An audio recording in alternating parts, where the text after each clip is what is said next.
One of the biggest nights of the season. Tonight, drivers take to the track in their best throwback schemes for the Lady in Black. Good evening, ladies and gentlemen. I'm Eliza Bethel alongside Pete Ruzick. Pete, how are you doing tonight? Eliza, I am absolutely doing great. Glad to be back. Yeah, Darlington, track too tough to tame. Lady in Black goes by many, many names. This is one of those places where you absolutely have to race the track. Forget about your competition.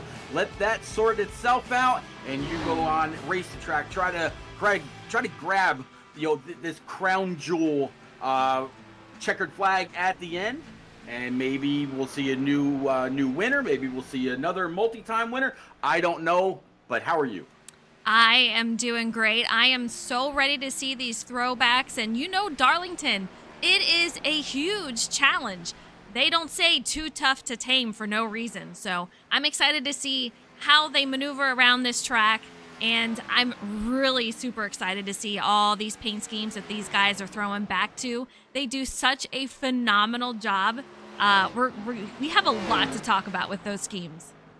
Oh, yeah, there's everybody from Andretti to Earnhardt to Robbie Gordon to Rusty Wallace. I mean, Dale Jr. There's so many phenomenal schemes out here. Yeah, these drivers, they're just as talented with that digital brush as they are behind the wheel of these race cars.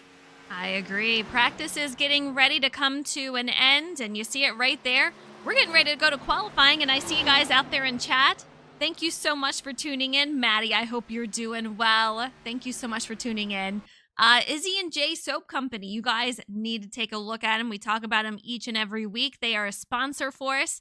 They have amazing beard and mustache balm. They have tattoo butters, so be sure to check it out and see if anything will be good for your family, because they have a lot out there, soaps that are all natural, and I know you will love them.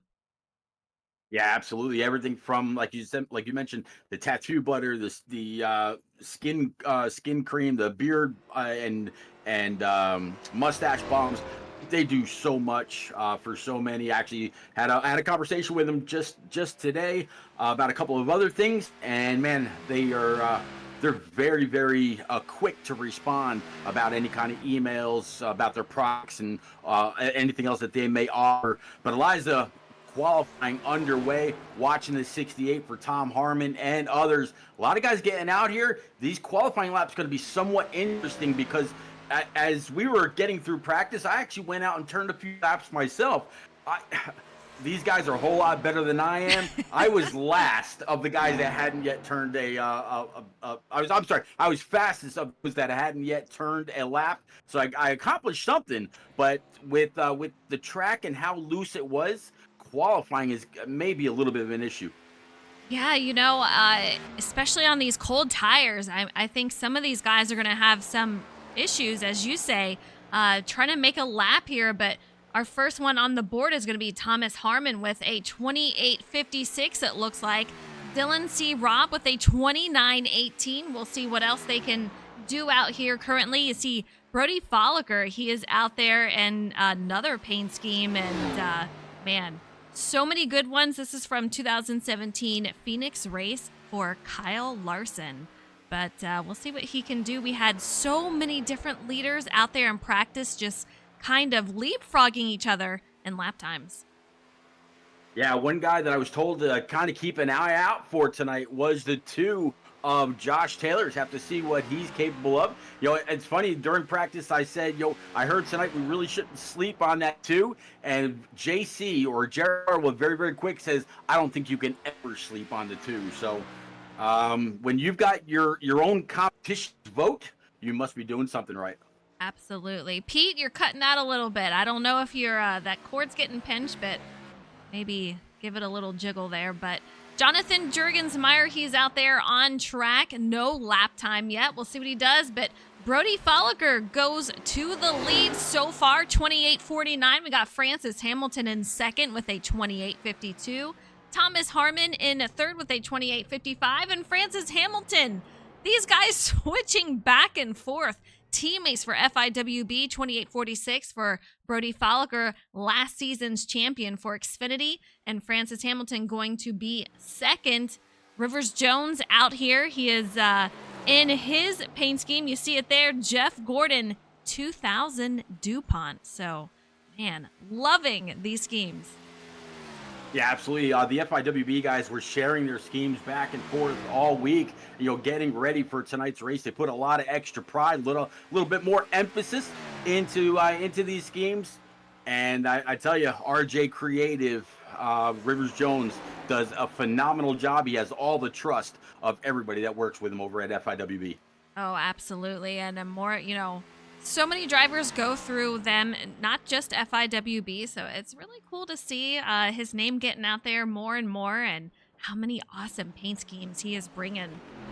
Fun to watch. But you see Jonathan Hernandez out there in that one machine. We saw him in the booth last week. Here he is once again tonight here at Darlington. We'll see how he does. But Jimmy Cocker goes straight to the lead with the 11 machine at 28.45. His teammate Brody Folliker sitting still second, 28.46. Francis Hamilton, 28.47, which Hamilton, he is out there driving a Jimmy Cocker Virginia Tech Daytona throwback from his win this season.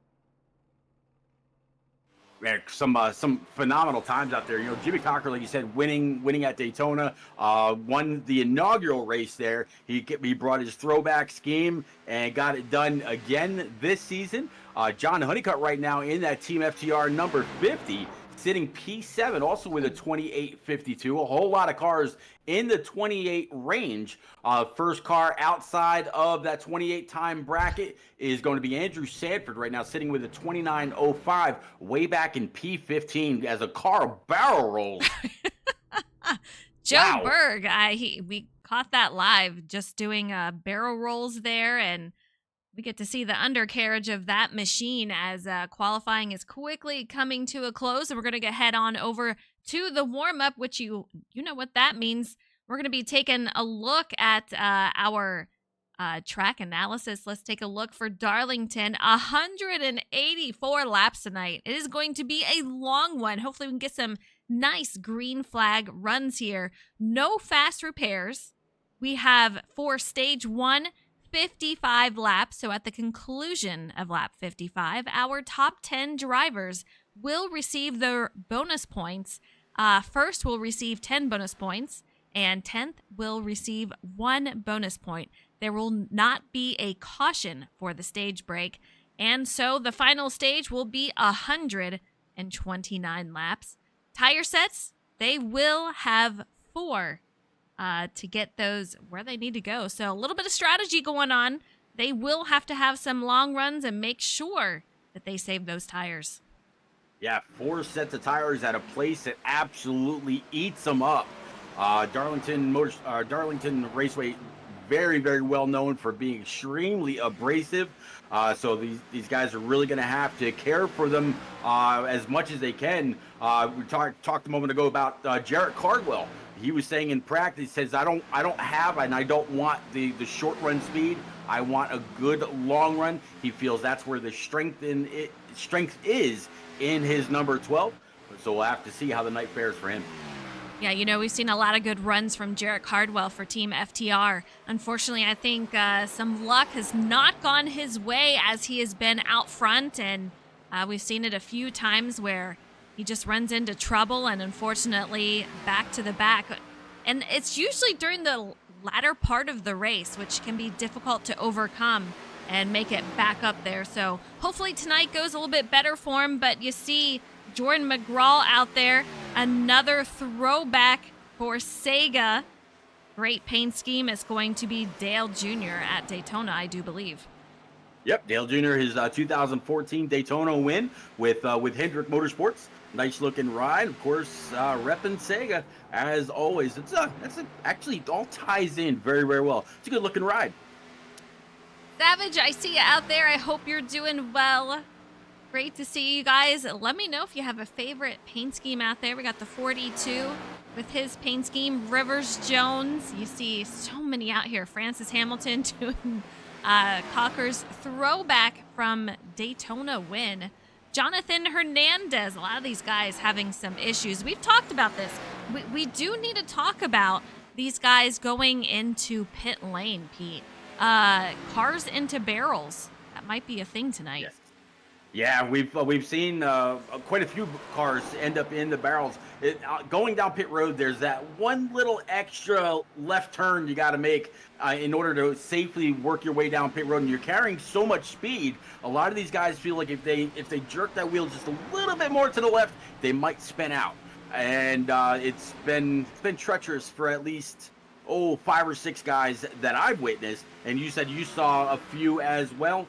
Pit road under green can be a place that we're going to have to keep our eye on. And it could also maybe, as one guy's leading and he's hoping that somebody else behind him is going to go down pit road, have an issue, bring out the yellow, it saves him. That could be something that we have to keep an eye out for later on.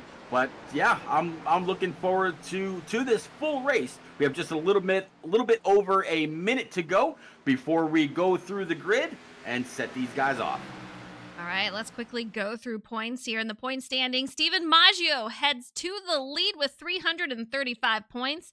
Jimmy Cocker is going to move down to second with 332. Brody Folliker with 323. Brendan Book, after last week's race, he's going to move down to P11, down 4 spots. And gaining a few spots is going to be Tom Flitcroft. He goes up to 18th with 207 points.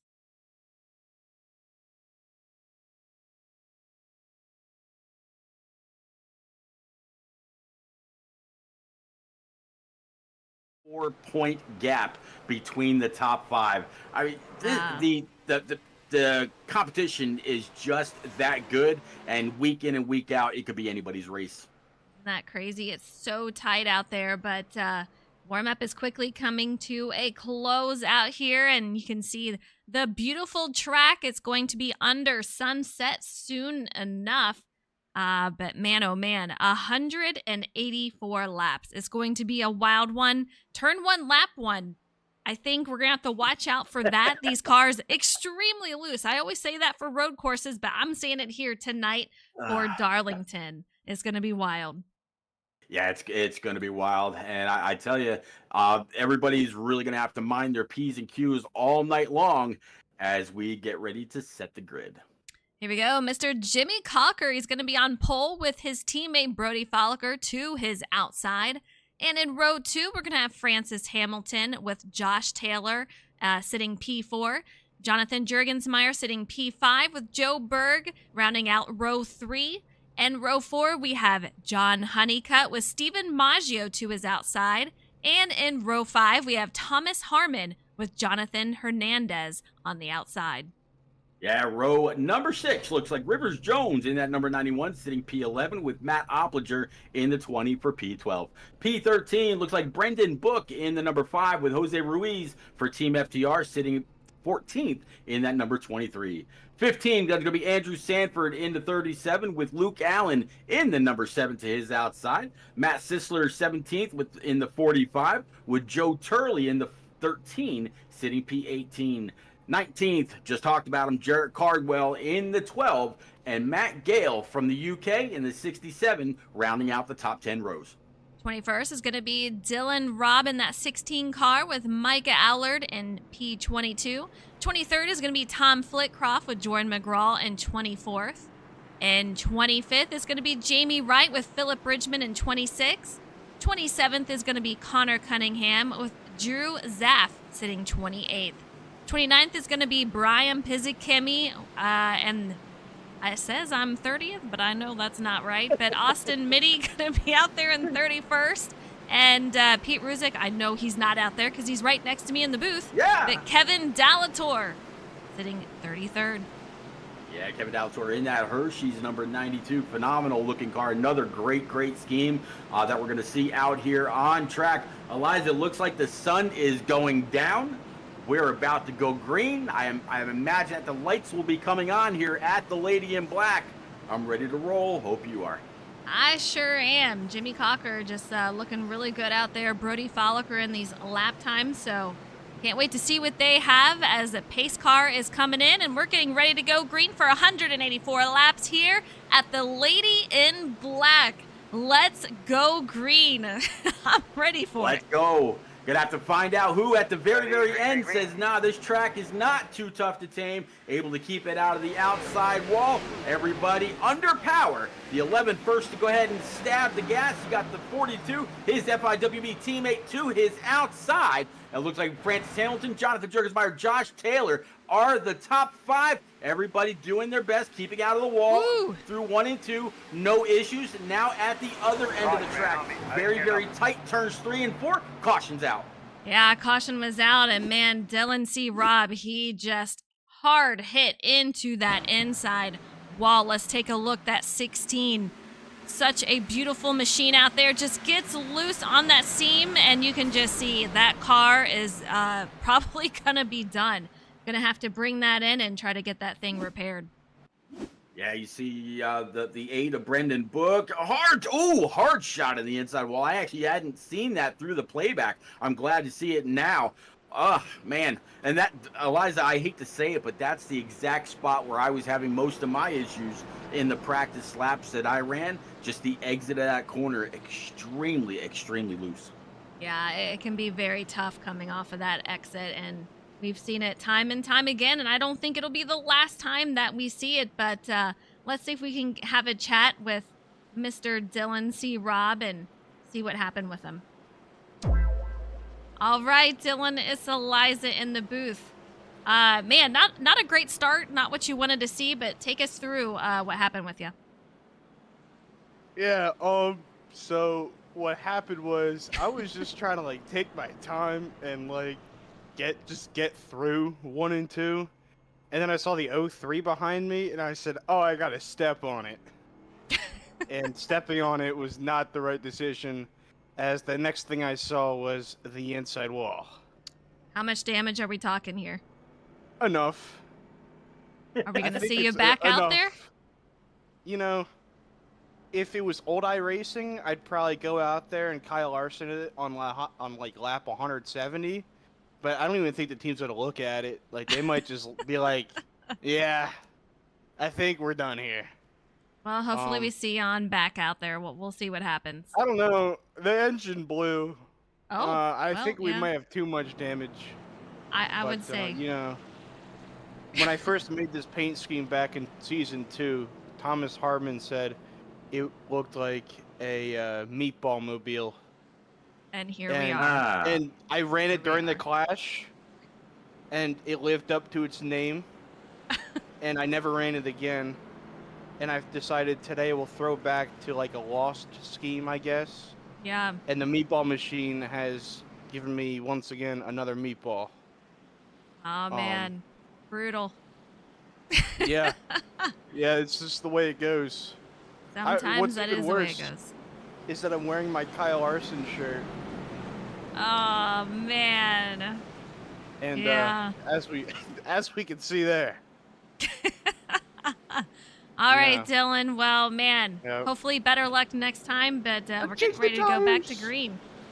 They're changing the tires. We'll be back. Nice. Let's get that thing back out here. Thank you. Hang in there, Dylan. Yep, we'll be back. All right.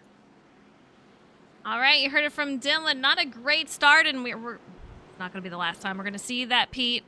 Yeah, it is tough out there. You just have to hold on. It's going to be a heck of a ride, especially on those cold tires.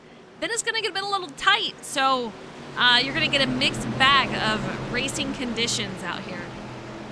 Well, kind of bad for Dylan, obviously, but good for the rest of the field. Unfortunately, nobody else was collected in that. Coming off 4, green flag is back out. Eliza, let's get this long green flag run in. The 11, the control car, able to go ahead and stab that throttle pedal first. He's got the 40. I'm sorry, hold on, let me get back up there. I was following along. Yeah, he's got the 42 of Brody Falliker, the 48 of Francis Hamilton, Josh Taylor, and Jonathan Jurgensmeyer as the top 5. That 11 looks pretty strong. So far, pretty solid off the exits, no real big wiggles. And as everybody else comes off the corner, looking pretty good too. Absolutely. Brody Falliker in second. I want to take a look, though. 3 and 4 is going to be especially tight. Some of these guys are getting loose coming off 4, and we see that's where it's going to be some of these guys hitting the barrels. In turns 1 and 2, you're going to see them getting loose, kind of center and then off. We'll see what they can do. But man, like I said, very different racing conditions out here. We're going to be tight, we're going to be loose, but one thing is for sure, Jimmy Cocker, he is liking being out front, and he's looking very, very solid. Yeah, he had gone Shake a Big Purple, posting a time of a 28.71 the lap before last. Jonathan Jurgensmeyer right there in that double O. He said, not so fast, posting his own time of a 28.56, about a good 10th faster than anybody else around him, including Steven Maggio, who was very, very fast in practice.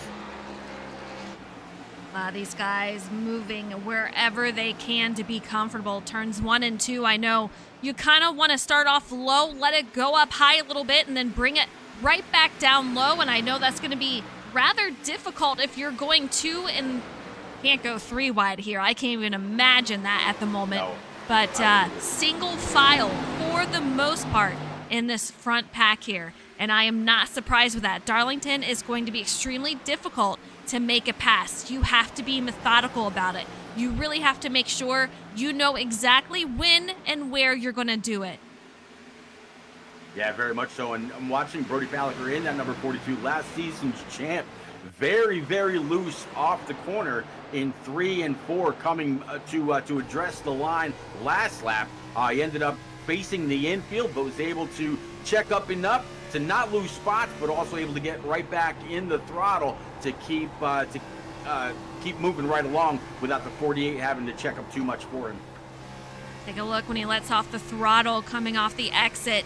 He gets extremely loose, starts fishtailing, and has to really, really hold on to it. You have to gently get back on that throttle, otherwise you will completely lose this machine, and you can see it right there. It is a handful tonight, and we're here for a while. But so far, Brody is looking really good, slowly catching up to his teammate, Jimmy Cocker, so we might have a battle soon enough. Yeah, again, 42 kind of losing it. 48 able to stay in it. Jurgensmeyer all over the back end of that Team FIWB. Number 48, I believe that's an Indians machine, if I'm not mistaken. I could definitely be very, very wrong. I've been wrong before. But looks like the top 5 kind of gapping Josh Taylor and looks like John Honeycutt and Steven Maggio by just a bit. But still, right now, it is all Jimmy Cocker up front. Got to be loving that clean air. Absolutely. Josh Taylor, and we're going to have Rivers Jones. These guys going 2 wide just a second ago, but Rivers Jones going to take over that 7th spot. We're going to have Jonathan Hernandez directly behind Josh Taylor. So these guys extremely close. Perhaps some battling going to be happening soon enough. We have Thomas Harmon in 10th, Brendan Book in 11th, Jose Ruiz. Just a little bit of a gap between him and Brendan. Right there in 12th, and Andrew Sanford going to be right behind Jose, sitting P13. Now, how about Andrew Sanford in that number 37, a throwback to Robbie Gordon way back in his Red Bull days. Absolutely great-looking machine. I remember when Red Bull actually had 2 cars on the track when teams were starting to get bigger and bigger and bigger. Very, very nice-looking machine. Matt Oppliger in that number 20 right behind him. He says he's always been a big fan of the mobile schemes, running yet another one tonight. Luke Allen up 1 spot to P15 in Danica Patrick, I guess you could say, number 7. Matt Sisler behind him in the 45. Joe Turley right now running 17th in that old Cheerios car. Absolutely loving it, throwing it back to John Andretti. Jamie Wright in the 03, the Outback. I want to say it's a Kevin Harvick throwback to when Outback was a sponsor on the number 4 car. Tom Flitcroft, of course, bringing it back to Dale Jr.'s Bud Days. I believe that's his baseball car. Very, very nice looking scheme. And to round out the top 20, the one and only Jarrett Cardwell. And Jarrett, he's down 1 spot, but again, I mentioned it before, Eliza, he wants that long run. Absolutely. I think a lot of these drivers do. And here we have in 21st is going to be Joe Berg running the Talladega Nights Me car. And it's going to be none other than Joe Berg on that Me car. Matthew Gale out there in the 67. He is sitting P22. A Red Bull car looking fantastic out there. We have Connor Cunningham always running those Dale Earnhardt schemes, looking fabulous in that 3 machine good wrench. Philip Bridgman 24th. And man, you got to love the Jeff Gordon. You can't miss him. Obviously he's a fan, but yeah. Speak for yourself. Ryan Pizzakimmy out there in 25th. Micah Allard in 26th doing Kevin LePage once again. I said, didn't you just run that last week? And he said, yeah, I was so excited I ran it 2 weeks in a row. Not only that, he was actually Go ahead. Keep going. I was going to say, not only that, he was actually pretty quick in practice as well. For a short time, he was on top of the boards. Felt pretty good. Again, Micah, he's still kind of healing up, so it's good to see him not only back last week, but back this week as well, running that number 61 here at Darlington. Perhaps some issues for Philip Bridgman as he slowed down a bit.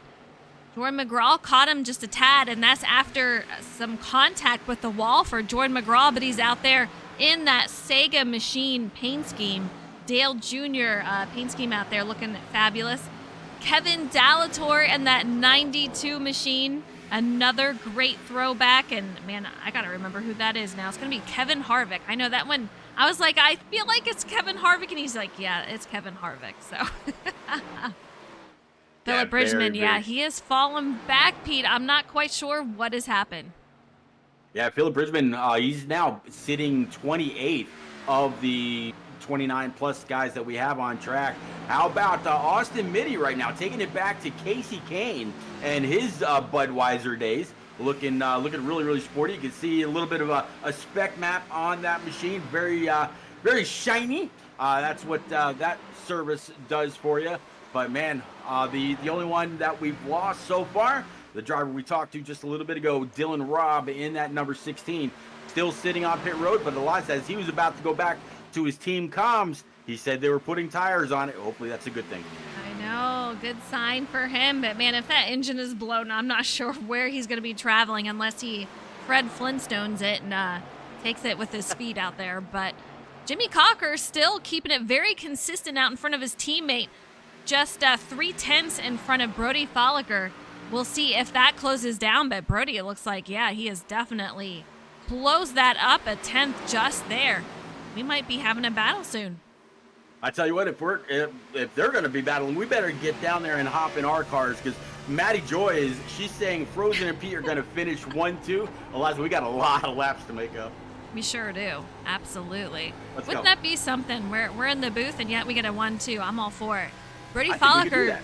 I think we can too, Pete. Let's do it. We did that on iRacing Super Speedway just a couple That's true. like last year or something like that. That is I think we true. could do that.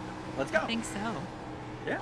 Brody Folliker using every piece of that track, going underneath the line, and you can see he is gaining little by little on Jimmy Cocker, his teammate. Take a look. He brings it way down low as Jimmy is staying up high, and we'll see how it plays off in the long run for him. My only concern is tire wear for both of these drivers. You see Jimmy keeping it up high and Brody keeping it down low. Who is going to fare the best with tire wear? Yeah, over the last 3 laps, on lap 21, actually, Folliker was faster by a little over a 10th. The next lap by half a 10th, and then lap 23, Jimmy Cocker brought it back up and took about another 3/100ths back. So they're kind of trading fast laps back and forth, everything that you'd expect from last season's 1-2 finishers. FIWB sitting 1, 2, 3. Currently, Francis Hamilton sitting 3rd, and that's going to be that Jimmy Cocker throwback from his win at Daytona this season. You have Steven Maggio directly behind him, doing a great job. You can see him taking it down low as they head into the corner. This is going to be for P3. Steven, he's going to have that nose out. He is able to complete that pass. Here we go into the start-finish line, doing a fantastic job. And then, some trouble for Jonathan Jurgensmeyer. I'm not sure. It won't even bring him up. I don't know if he lagged out, but I don't know if he lagged out, Pete, but he is no longer here. Yeah, very, very unfortunate for that 00. And just as that all happened, he had a change of the guard the 42, Brody Falliker, able to get on underneath the 11 of Jimmy Cocker and has officially taken the lead. And not only that, he's already got about a 3/10 gap between him and Jimmy. So we'll have to see how that plays out. Has the 42 really been pushing in order to catch the 11? Does he now have the tire to keep the 11 and everybody behind? But the one guy that we're going to have to keep an eye on, of course, is Maggio. Laps 24, 25, and 26. He's gained a couple, more than half a second on the top two. Yeah, you know what? We take this guy in any track, and he is always very, very quick. He just got another win at Iowa last week. So that's going to be 4 wins from Maggio. Definitely the most that we've seen this season. The next up is going to be 2 wins, and that's going to hold a couple of drivers, Brody Falliker, Jimmy Cocker, and Matthew Opliger. So a few drivers out there with 2 or more wins, but Maggio, he's something else, I'll tell you. Yeah, Maggio, very, very strong.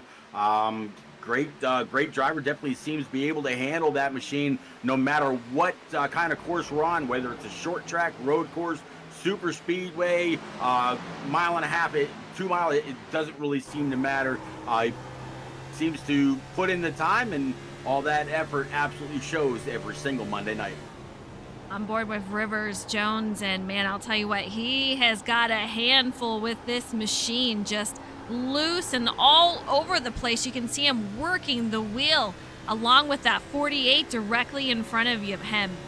Rivers Jones and that Jeff Gordon 2000 DuPont paint scheme does a phenomenal job. He's the painter we all talk about, but man, I guarantee the grip on that wheel's a little tighter currently as he takes it down low with Francis getting loose also, and he's going to take over that P4 spot. Yeah, great job by Rivers Jones. Pull a little bit of a slide job. 48 wasn't quite able to commit to the entrance. Oh, ooh, there it is. 91, a little loose, able to save it. We're reading the numbers on the door, and here he is.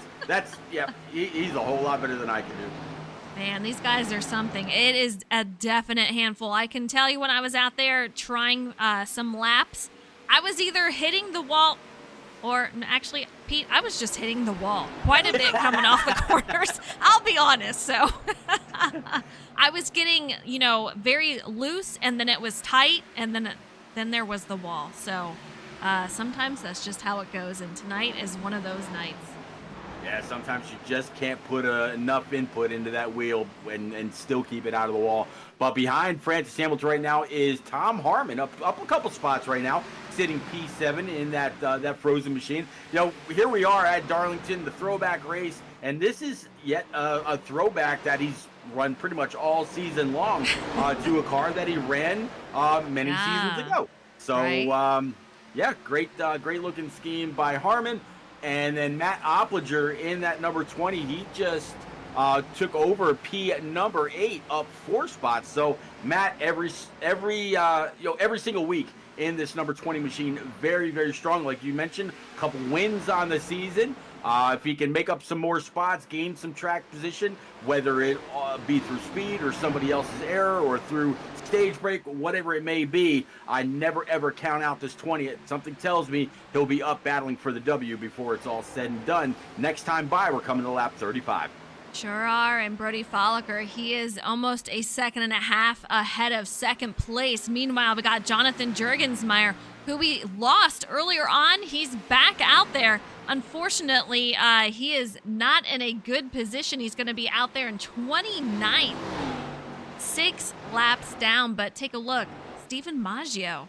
He has gained a few more spots. He goes up to P2 with Jimmy Cocker losing a spot.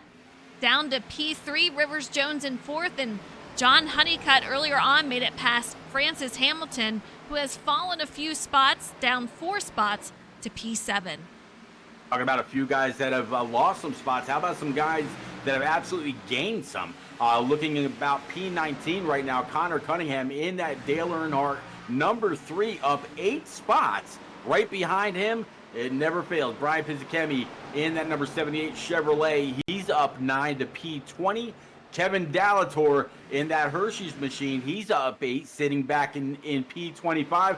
So there's a lot of big gainers. I mean, Rivers Jones, you mentioned him, he's up 7. So there's some guys in the back gaining some big spots and trying to make the most out of their tire wear.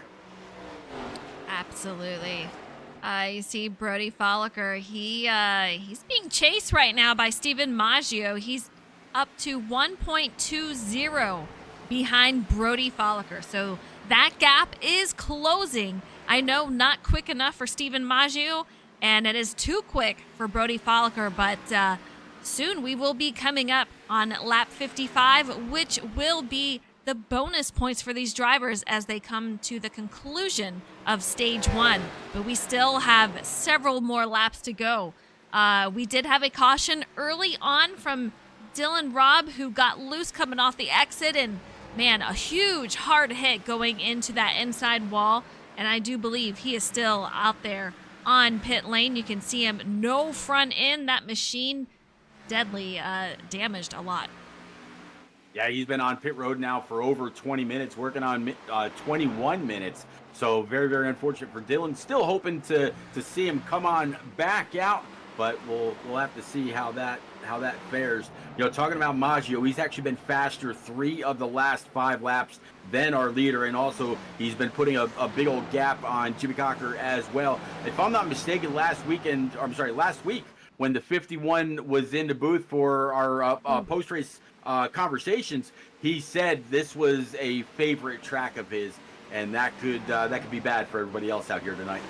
Absolutely. Rivers Jones getting loose coming off that corner. Thomas Harmon is going to be underneath him, so that's going to be something that we're going to have to watch here as this battle's definitely heating up. Thomas Harmon goes into that 4th spot. Some of these drivers look like they're starting to struggle out here. Brody Folliker, though, he has gained a little bit more time over Steven Maggio. And I do believe when we were watching Maggio, I saw Brody maybe skim across that wall just a little bit. So we're going to have to watch that. You can get a ton of right side damage and really take out that tire and the capability to turn. So we'll have to watch some of these hits on the wall. Yeah, I mean, these hits on the wall are synonymous with the lady in black, though. Everybody gets their Darlington stripe. That's exactly, what it is. The wall coming off 4 sticks out just a tad, and you can absolutely nail that right rear. And by the time you get it on back to the shop, you're down to sheet metal across the right rear. But so far, so good. Like you mentioned, just one caution on the evening. Dylan Robb getting a little loose coming off the turns, but ever since that, we have all been clean and green. A whole lot of single file racing throughout the field. These guys have to be putting on a great show. Just, Eliza, I'm having a whole lot of fun keeping up with everything that they're doing. You know, it's funny because these guys really love the 750 package, and that's exactly what this is. It spreads those drivers out, and they don't have to worry about the draft being such a huge issue. Darlington is not going to be a huge issue overall, but man, it just puts on great racing, and I know these guys love the handling. They don't want something that is so tight. They want the loose conditions. They want to be challenged, and this is exactly what they were hoping for. So I guarantee, Pete, that these drivers are having a ton of fun, even being a little bit separated, which I know these top few drivers absolutely love. You got Jimmy Cocker 3 seconds back. So he's got some company, though. Take a look. Thomas Harmon making his way up to the bumper of Jimmy Cocker. Yeah, Tom Harmon, he's hunting for that top 3 spot, trying to get on by Jimmy Cocker. Right now, Harmon, he has been faster 5 of the last 5 laps. I mean, 2 tenths, 1.5, 3 tenths, 2 tenths. I mean, he has absolutely closed the gap. He is one of those guys, by you racing against him I believe on Wednesday nights, and just seeing what he's been capable of here on Mondays in Shake and Bake, he is always a guy that is comfortable being able to save tires, comfortable being able to save fuel. Never, ever, ever doubt this guy when it comes to a long green flag run. He almost always finds his way to the front. Oh, absolutely. In our Wednesday league, whatever Thomas does, I'm going to try to do, because I know he knows exactly what he's doing, and he just won the championship there, so Congratulations to him on that one. But yeah, he is just doing a great job out here, up 5 spots from where he started, and he's getting ready to take over this next spot from Jimmy Cocker. That's going to put him P3. You see it right there. Jimmy kind of lets him go by, does not want to fight that right there. So good job for him. And Racer Rec, I see you out there. He says, love them fast cars like them NASCARs. I know, right? You got to love it. Absolutely. That's why we are all here. This is a labor of love. Everybody out there on track, they are true competitors. That's why they're here. That's why we all spend the money, put the time in, and make sure that we can do the best that we can each and every week. I tell you what, I think the 11 of Jimmy Cocker kind of checking up for just a moment to let the 68 go by. Big picture racing for Jimmy Cocker as well. He knows that the track is tough as it is. He doesn't need to go into and come off of these very, very loose corners, even if it is just side by side. Definitely single file for these drivers, and you can see quite a bit of separation. We have Rivers Jones directly behind Jimmy Cocker, and take a look at that sunset. I can tell you for a lot of these drivers, that sun is going to be an issue. Rivers Jones kind of into the wall there. That's going to slow him down just a bit, but man, completely sideways coming off that exit. Absolutely incredible as these guys try to hold on to it. You can see a driver back there had to go way down. I want to say possibly Matt Sisler. Not quite sure, but man, great save for whoever that was. Yeah, Matt Sisler way down on the bottom, lets it eat up and off the corner. Down the back stretch, he goes. He's got the 50 of John Honeycutt sitting right behind him in P11. We got 3 almost green cars, nose to tail, and then Joe Berg back here in his me car, as you said, his Talladega Nights car, looking pretty good. Jonathan Hernandez, Joe Turley, and Brian Pizzakemi right now to round out the top 15. Eliza, all these guys very, very separated. Brian Pizzakemi looks like he's trying to make a pass on that 13 machine of Joe Turley. We'll see if he can't get that done. He's going to take a look down low. Does not do it just yet, but man, a little bit of a checkup as he really took that low line underneath that apron, and he's got Jonathan Jurgensmeyer directly behind him, and Micah Allard is starting to get a little crowded back here, unlike up front where we do have some separation. Yeah, I'm kind of curious about Jurgensmeyer. Yeah, he's down, 5 or 6 laps now, but I'm curious when he obviously left due to packet loss or whatever, an iRacing thing. Wonder when he came back if he got a brand new set of Eagle Feel Goods or if it automatically took his second set from the pits. If that's the case, that could be disastrous for him in the long run. Absolutely. And Joe Turley into the wall a little bit. It looks like he is starting to struggle quite a bit. He's out there P14, up 4 spots from where he started. So great news on that end. But man, he's in quite a battle right now with Brian Pizzakemi. These two making it really, really hard to pass each other. Very interesting to see who will take over this spot. But I know Brian Pizzakemi, he might be just saying, hey, I got to go. Yeah, very well could be. And he's the guy, again, that starts in the back every single race. I mentioned it last week. I'd love to see what he would be capable of if he didn't have to start in the back I shouldn't even say have to start in the back because he doesn't have to. It's something that he chooses to do. Maybe he likes the challenge, not quite short, but here he is pulling underneath the 13 of Turley, and they're going to go side by side. You got the 61 of Micah Allard right behind, and then the 67 rather, of Matt Gale, and then Jose Ruiz. Looks like they're able to sort it out amongst themselves for the most part, back single file.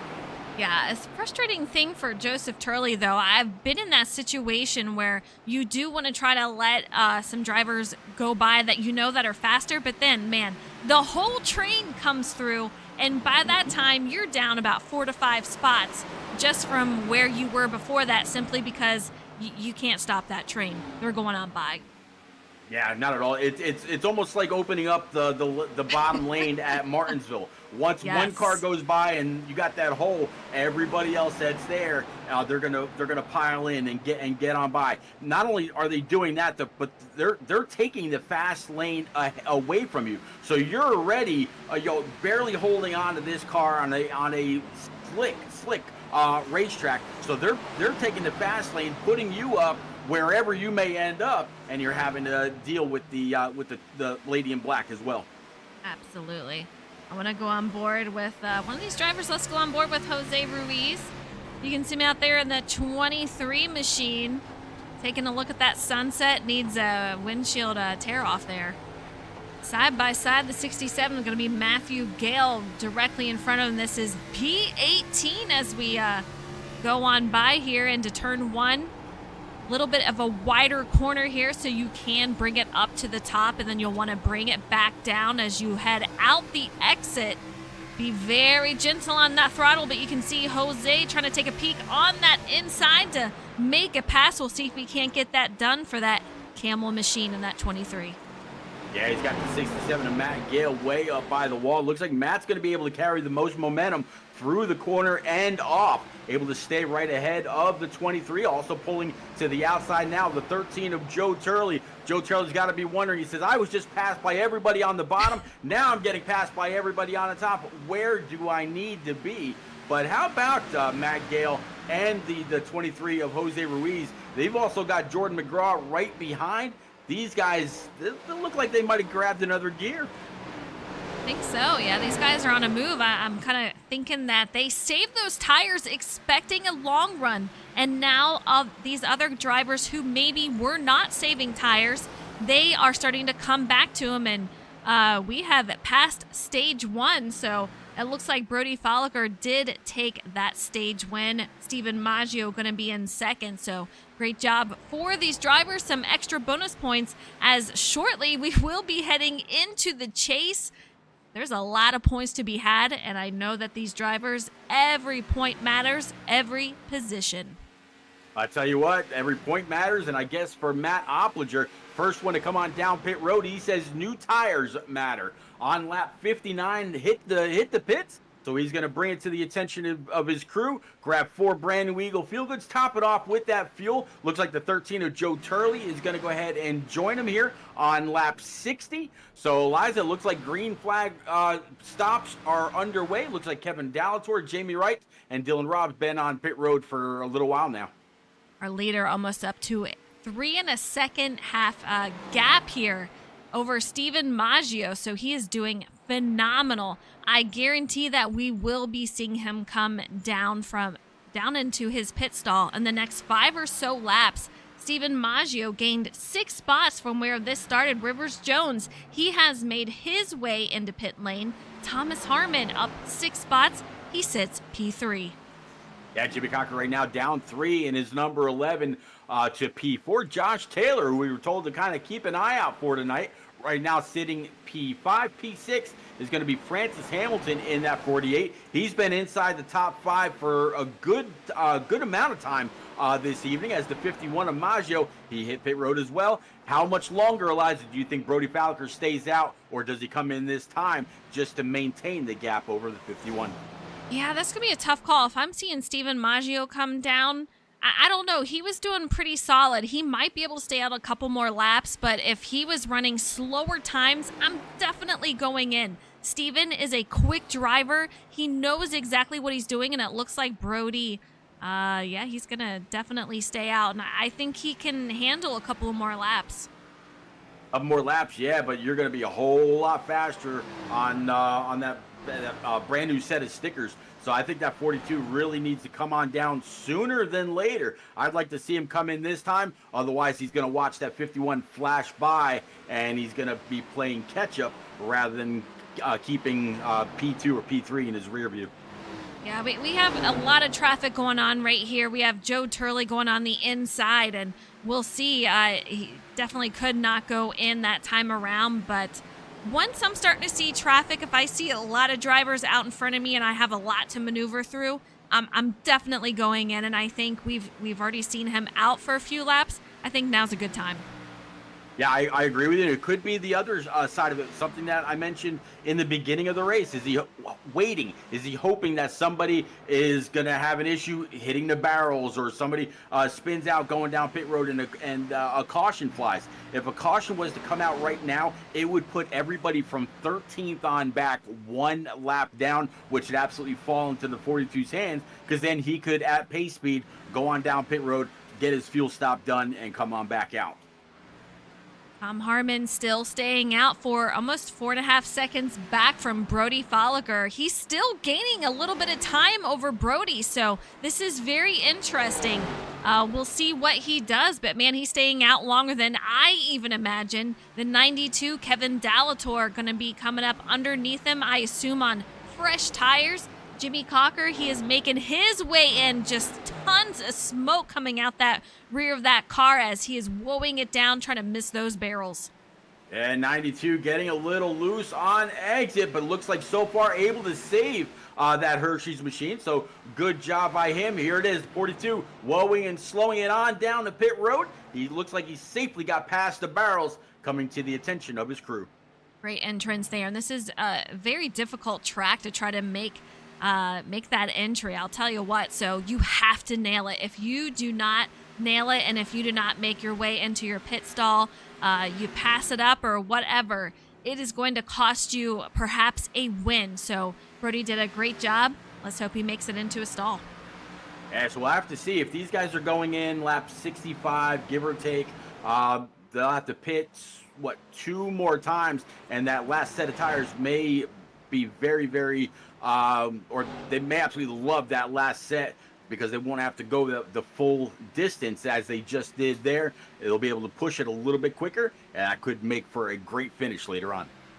Thomas Harmon, our leader, on his way into pit lane. Francis Hamilton going to be our new leader here in that 48 machine. You can see him still out. Brian Pizzikimi is going to be in second. Micah Allard in third. Jose Ruiz in fourth. And running out the top 5 is going to be Jordan McGraw. Yeah, Jared Cardwell right now running P6 with Tom Harmon as he comes on down pit road. That's going to move Brendan Book up to P7. Matt Oppliger right now P8. Stephen Maggio 9th after his pit stop. Tom Flitcroft is going to round out the top 10 in his P13. Rivers Jones right back where he started this race in P11. Starting to see a lot of these drivers coming on down. We'll see when Micah is going to make his stop, up 21 spots. After all these drivers have gone into pit lane, Jose Ruiz going to take to the lead as Micah is going to go on down pit lane. Yeah, so right now, Team FTR drivers, Jose Ruiz and Jordan McGraw, right now sit 1-2. Jose Ruiz up 13 spots through this round of green flag pit stop. So Jordan McGraw up 22. Jarrett Cardwell also with Team FTR right now sitting P3, up 16 spots. Micah on down pit road. He was up 18. Brendan Book is going to round out the top 4 with Matt Oppliger right behind him in that mobile number 20. I tell you, Matt Oppliger, he was last on pit road lap 58, so he has already made up a ton of time. As I mentioned it before, don't count it. Never, ever count him out. I know, Oppliger very, very tight with Brendan Book. Got him a little into the wall. I'm not sure how excited Brendan is going to be about that one, especially after last week's happening. But man, oh man, Brendan looking very, very loose out there. But Jose Ruiz still leading the field, has yet to go in. And, you know, being the owner of FTR, I know that most of my drivers, they like that long run. They love to stay out as long as they can. That's exactly what we're seeing here with these top 3 drivers. Absolutely. Jared Cardwell again mentioned that he wasn't going to have the short run speed, was hoping for the long run. Well, right now, Jose Ruiz, Jared Cardwell, they've been out there, and there is that caution. These guys, what a break for those two. And Eliza, this trapped a lot of cars 1 or more laps down. If I'm not mistaken, as it comes back around again, we're going to see those outside. Everybody from 18th on back is going to be 1 lap down. That's half the field. Wow, Stephen Maggio gets clipped here, just running so close with these two, Stephen Maggio and Matthew Oppliger. very fast drivers in the field. Just unfortunate to see it happen. I'm kind of curious how much damage he has. Let's take a look from another point of view here. You can see that 51 on the inside, 20 of Matthew Opliger on the outside, and just gets so incredibly close. Yeah, these guys have raced neck and neck many times so far this season. I'm not surprised to see these guys, right around each other. But yeah, it was kind of good that the 51 was able to lock it down and keep it off the inside wall. I think he might have some right front damage, but looking at the front end, it doesn't look too bad. Yeah, it could have been a lot worse for him. Unfortunately, he's going to have a lot of ground to make up. But man, damage-wise, he got extremely lucky with that. You can see it looks pretty darn clean, which is great news for him.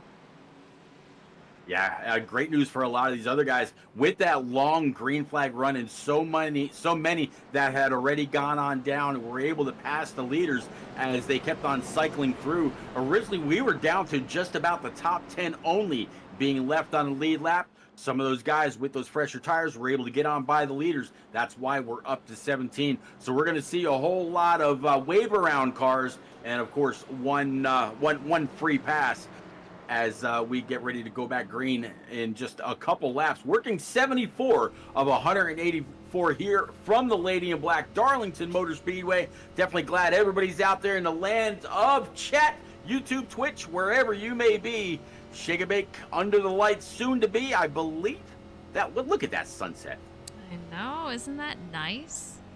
Lap 74 of 184. Matthew Opliger has some of the oldest tires out on the track, and he will be your leader coming back to green. The drivers you see in front here are going to be getting a lap back, so great news for them as they're going to be making their way around shortly.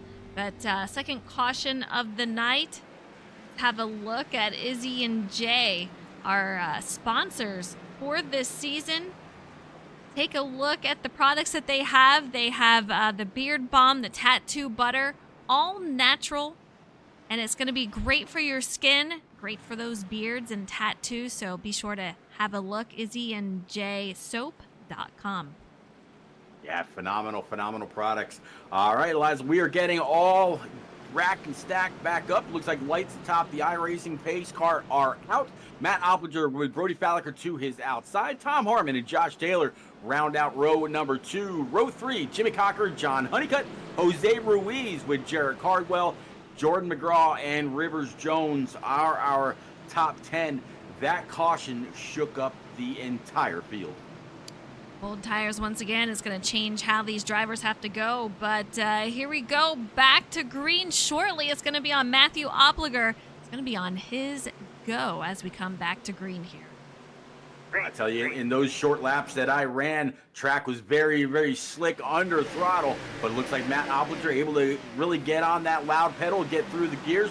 No real issue. He's going to have the 68 of Tom Harmon quickly on his back bumper. Looks like the 42 of Brody Falliker, he's going to be right there as well. Brody's led a ton of laps. The 11 of Jim Cocker has also led this evening. Brody's not waiting. He's already putting the pressure on Harmon.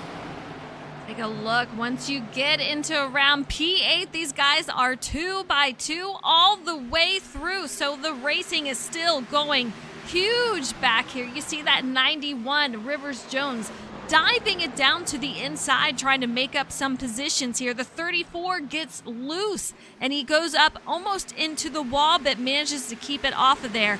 You got the 8 machine directly behind, sitting P11. It is a little crazy, a little hectic out here. Yeah, right now, Jordan McGraw, you just mentioned him, sitting P10 up 14 spots with Flitcroft right behind him. Couple of Earnhardt schemes, about a decade apart, but hey, it is what it is. Then you got Joe Berg behind, Jose Ruiz ahead. How about Jarrett Cardwell in that 12 right now, sitting P7, just ran his fastest lap of the race. Had a battle for the lead here, and it was going to be Matthew Opliger as, man, he was the 11. I'm not sure what happened with the 11, but how he managed to hold on to that. We have just chaos going everywhere. You see the 34 car back there losing some space. You see him falling back a little bit. Thomas Harmon had a battle with Matthew Opliger for the lead. He now takes that over. Brody Folliker in second. Josh Taylor third. Matthew Opliger in fourth. And, man, I would love a replay on what happened with Jimmy Cocker. Yeah, I'm not quite sure. Saw him down low, and then they were 4 wide for a moment, trying to get around him. With all that, Jimmy Cocker fell from about P3, P4, way back to P11, right into the clutches of Joe Berg, and he's got Brendan Book into 5 right ahead of him. Hello to David out there. I hope you're doing well. Thank you guys so much for tuning in. If you have a favorite throwback, let us know who it is. Or if you think you know who the winner is going to be, let us know. But lap 80 of 184. We still have over 100 laps out here, Pete. Yeah, a little bit more than a C note left to go. Tom Harmon, though, he has taken the lead in that frozen machine. Brody Folliker right behind. Brody very, very fast. It seemed like he was good not only on the short run, but also good on the long run as well. We saw what happened with the 51 of Steven Maggio. He's way back in P16 now. But you know what, Eliza? Again, one of his favorite tracks. I believe that he'll be able to work his way on up. I'm liking what I'm seeing. A whole lot of give and take. I'm seeing some guys check up, allowing others to go by, listening to a few team comms. They're talking things out. These guys really putting on a phenomenal show. Absolutely. Next week, we are headed to Charlotte. The massive endurance race. It is a huge one. We've just, you have Darlington, you have Charlotte, and then we go straight into the chase. And it is going to be at Richmond to start it off. So quite a heck of a couple of races coming up here. But man, oh man, Thomas Harmon still leading, but he's got some company. Brody Folliker directly on his tail, putting a lot of pressure on Harmon. We're going to see if he's going to try to make a move. He loves taking it to that inside underneath that white line, using up every piece of track. We're going to see how Thomas can hold him off. Yeah, Tom Harmon, he's not one that you can shake or rattle easily. Very, very versed in any of the vehicles, whether it's the Gen 6 Cup car, whether it's the Xfinity, the truck. The new ARCA models are absolutely amazing. The trucks, it doesn't matter what he's piloting, he is very, very good in every aspect of his racing. Absolutely. Maddie says, sad Polish couldn't make it tonight. I helped him pick a paint scheme for the race. You know what? He had a good paint scheme too. So I love what you picked. Really sad that he could not be out here for sure. I know it was going to be cutting it close for him. That's going to be the David Moransky. He already did one race out here, and tonight it was going to be his second. He was hoping to be a full-time driver for the remainder of the season. What scheme had he picked? Man, Maddie helped me out because, I just lost it too. I'm going to take a look through our Discord. Now, what's going to drive me nuts here? I'm sorry, not to put you on the spot or anything. I know. He got a battle for the lead, 42. He got a whale of a run off the corner. He's going to try to pull the inside of the 68. You got the 91 of Rivers Jones, who has hunted them both down in his Jeff Gordon scheme. Very, very close to tagging that outside wall. First through third, just a bumper apart. Extremely close out here. Yeah, these top three drivers just, huge gap over the remainder of the field. And Josh Taylor, we were told not to sleep on him. Here he is, P4, exactly where he started. Jarrett Cardwell, I talked with him earlier tonight, and I said, you've had a fast machine. You just got to stay out of trouble. And here he is going side by side for fourth. He takes that over. Currently, he's on that upper side of that track. And he's looking pretty solid, but Polish Hammer, he was going to be driving the Little Debbie Ken Schrader scheme. Okay.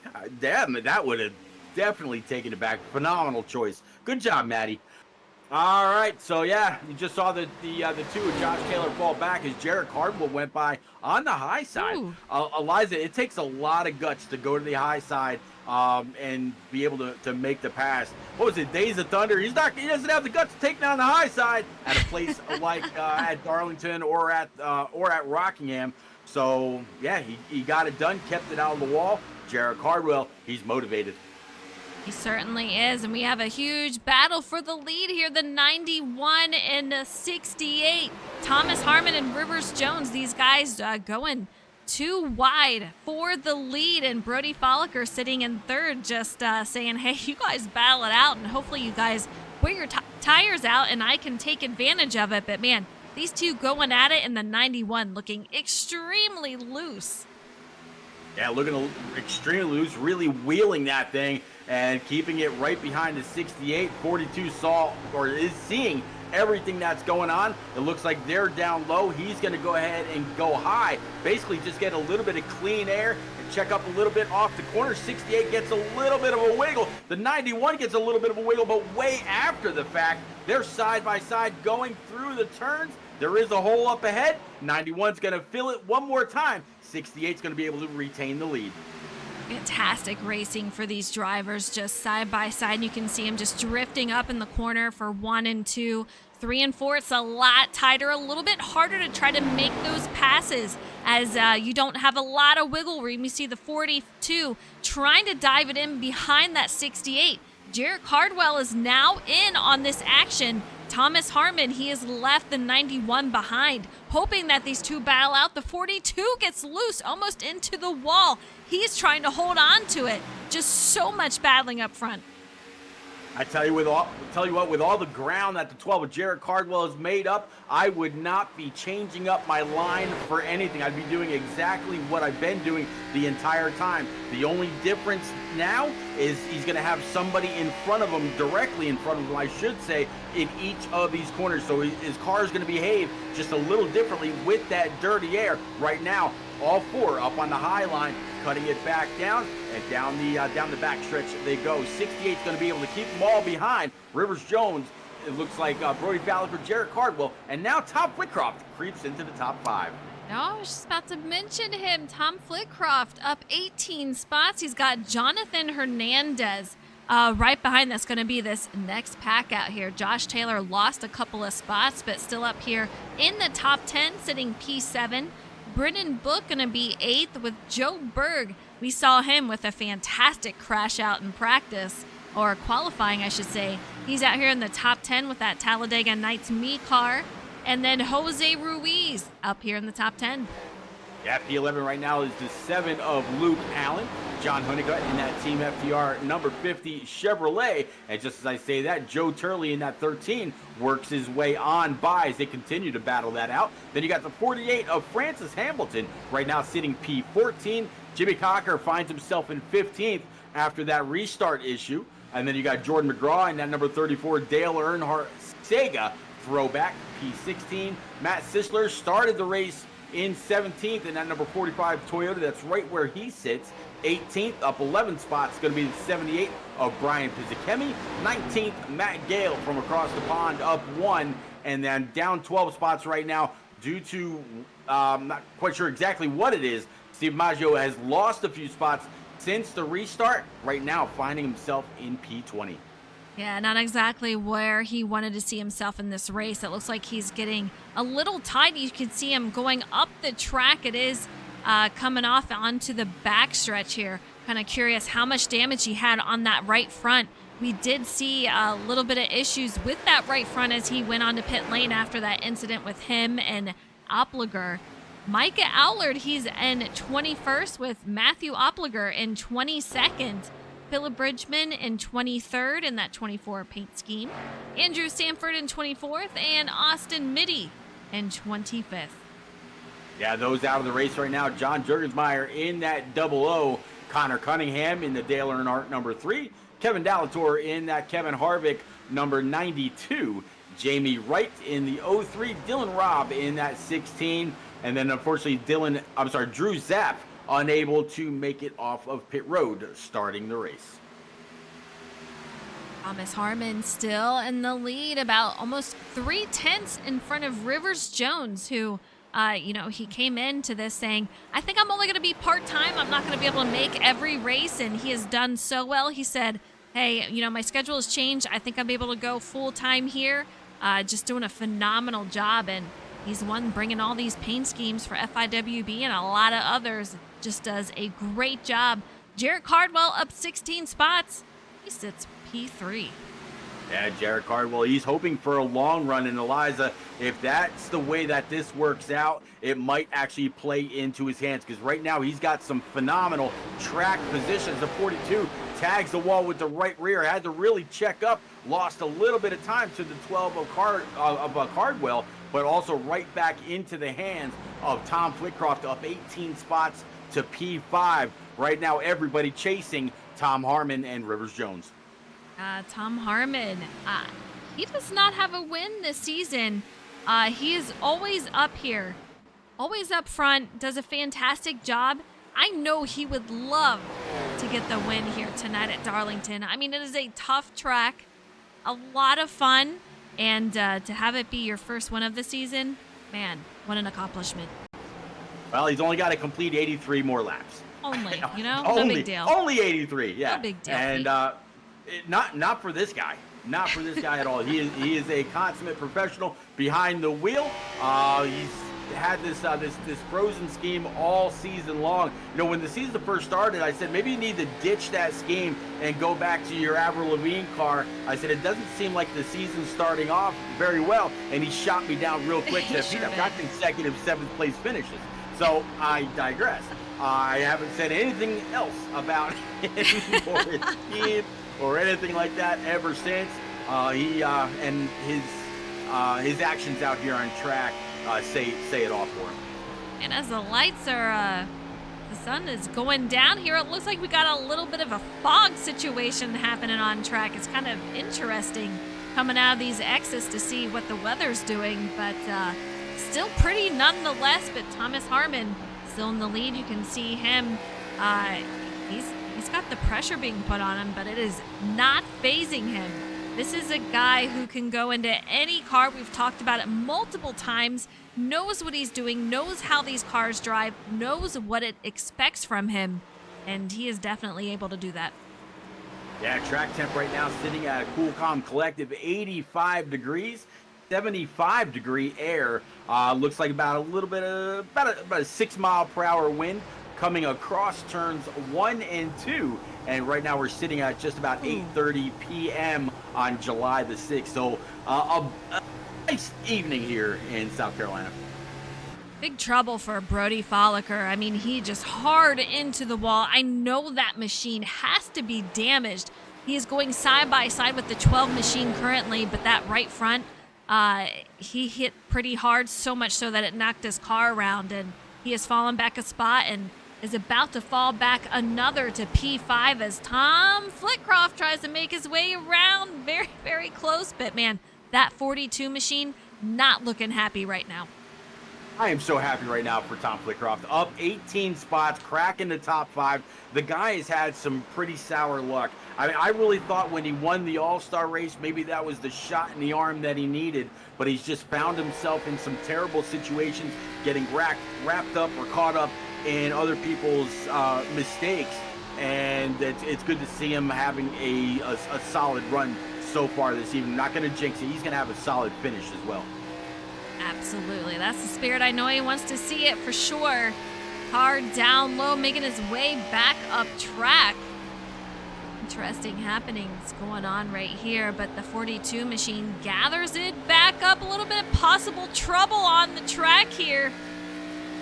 Man, the 37 making his way back. The 12 almost running into trouble, but they managed to make it through just fine. But some close stuff going on here.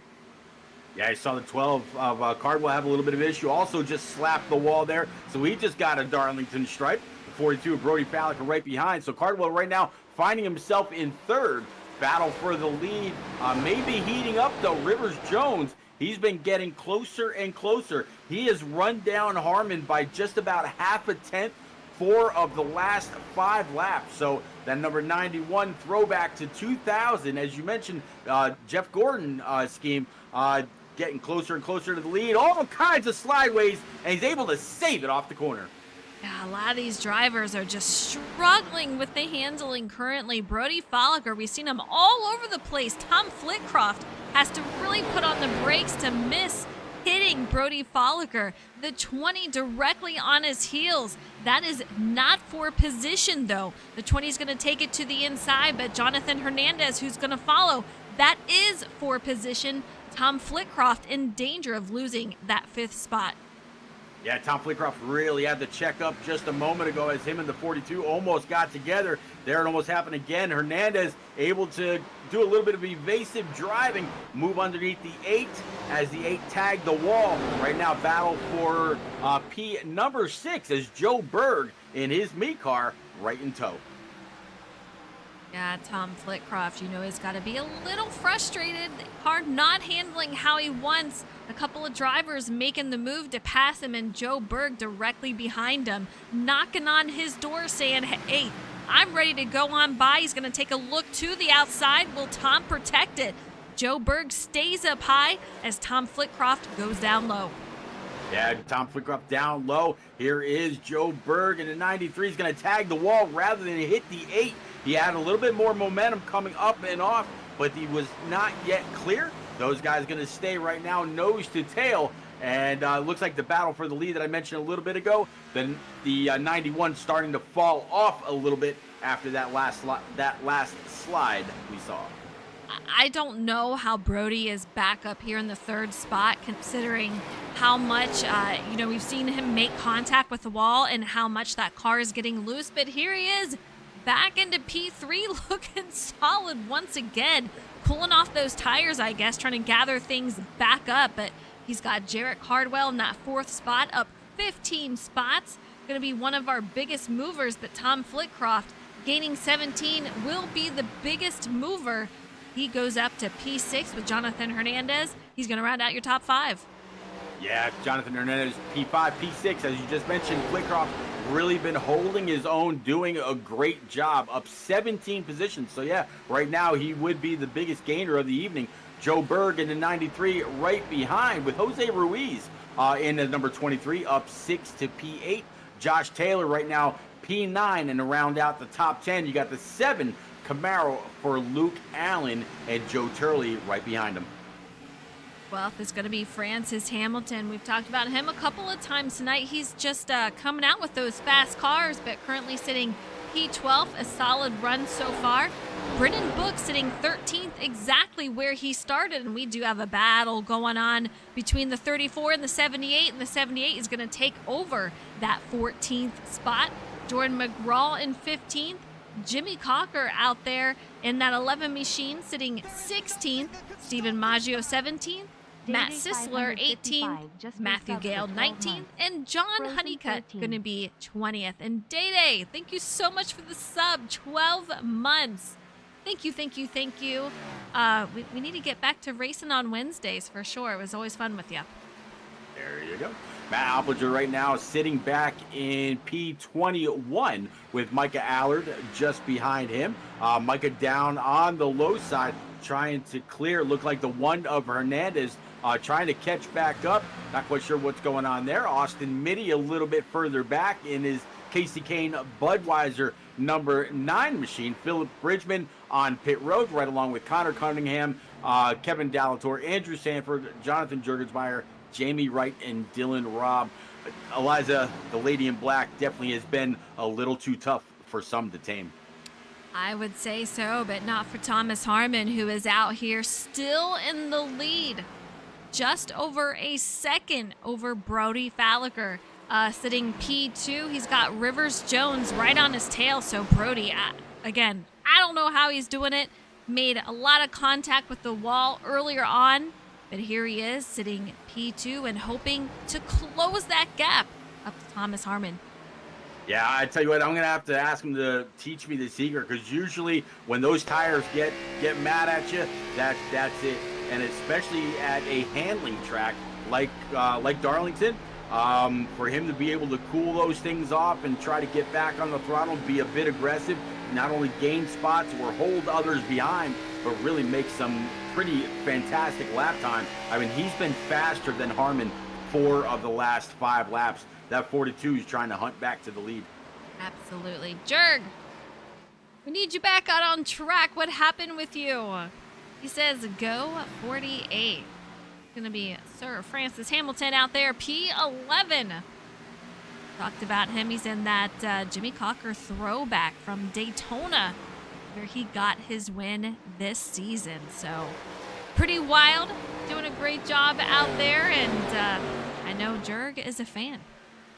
I tell you what, Eliza, on most of these Virginia Tech schemes, and I've mentioned this a couple times on my stream on Sunday night with the Turn Down for What iRacing Truck Series, they put the lyrics to the Metallica song, Exit Light, Enter Night. If you've ever exit night, anyhow, if you go over to YouTube and you Google Virginia Tech opening day theme song or whatever it may be, I would love to just experience the energy that the Virginia Tech team has in their stadium when that song comes on. It's absolutely epic. I would imagine. Absolutely. Take a look at this battle. Jimmy Cocker all over the left rear of that 13 machine, dove it down underneath. I guarantee that's exactly what we saw earlier on when I thought maybe he got loose. Man, he's just diving it way underneath, going 3 wide for the battles here. He's got places to go. This guy's sitting 14th currently, and you can see him all over that wheel. Just a great job. But Jurg says game crashed twice. Ooh. So no bueno. No bueno at all. I saw it the first time. I did not see it the second time. That is heartbreaking. Another extremely fast driver out here. So fun to watch. You just hate it when you have technical issues like that. Yeah, Jurg in that 00, very, very fast. Was up inside the top 5 for a decent part of the beginning of this race. We just saw the 11 get on by the 13. It looks like the 34 of Jordan McGraw was able to follow him straight through. Now up 9 spots for Team FTR driver. And man, I tell you, these laps are winding down, Eliza. 122 of 184. 62, now 61 laps remaining here from Darlington. I think the lights are going to have to come on pretty soon. Otherwise, these guys are going to be driving in the dark. Nice battle between Jimmy Cocker and Brennan Book for 13th. And it's going to be Jimmy Cocker who makes the way out in front of it and gets a little loose on his way there. But Thomas Harmon, he's got a gap. This is our leader, just 0.3 gap over Brody Folliker. And that looks like it might start to close down. I don't know how Brody is doing it, but man, he is somehow making it work out here. Now, let's take a look at how long they've been out there.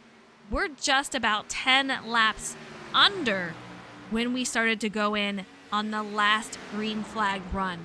So I'm going to assume that the next 10 to 15 laps, these drivers are going to start to make their way in.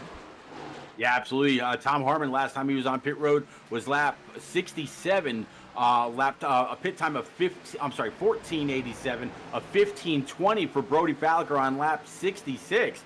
The next 5 or 6 guys behind them all came down on lap 73. Josh Taylor also in on lap 63. Francis Hamilton in on lap 68. So right now, the guy that's out there on the oldest tires, number 11, Jimmy Cocker, last in on lap 65. Very interesting with these drivers. What is going on with this weather, though? This is kind of crazy there, Pete. I mean, we're seeing a little bit of everything. We saw clear skies, beautiful. Could see forever. And, our leader. No, that's not our leader. Rivers Jones into the wall. You can see him trying to keep that machine off of it, just all over the wheel. Man, it just shows how much these cars are just a handful as he's making his way around into the start-finish line. 126 of 184. I think we will see pit stops soon. You called it right there. Yeah, Luke Allen and his GoDaddy number 7 machine just brought his machine to the attention of his crew. John Honeycutt for Team FTR, also bringing his Sunbelt Rentals number 50 to the attention of his crew. Just saw the right side go up on that Camaro. So looks like we are in that window.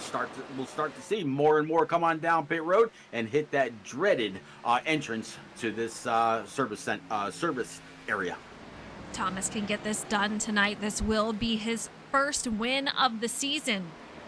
If Brody does it, he will have his 3rd win of the season. He just won 2 weeks ago at Kansas. Did a great job out there. Rivers Jones, if he gets it, it's going to be his first time winning. We've seen quite a few different drivers as winners this season, but man, coming into the chase, it's go time. There's nothing that you can do that won't put you out far enough in front of the other drivers. You just have to go for it.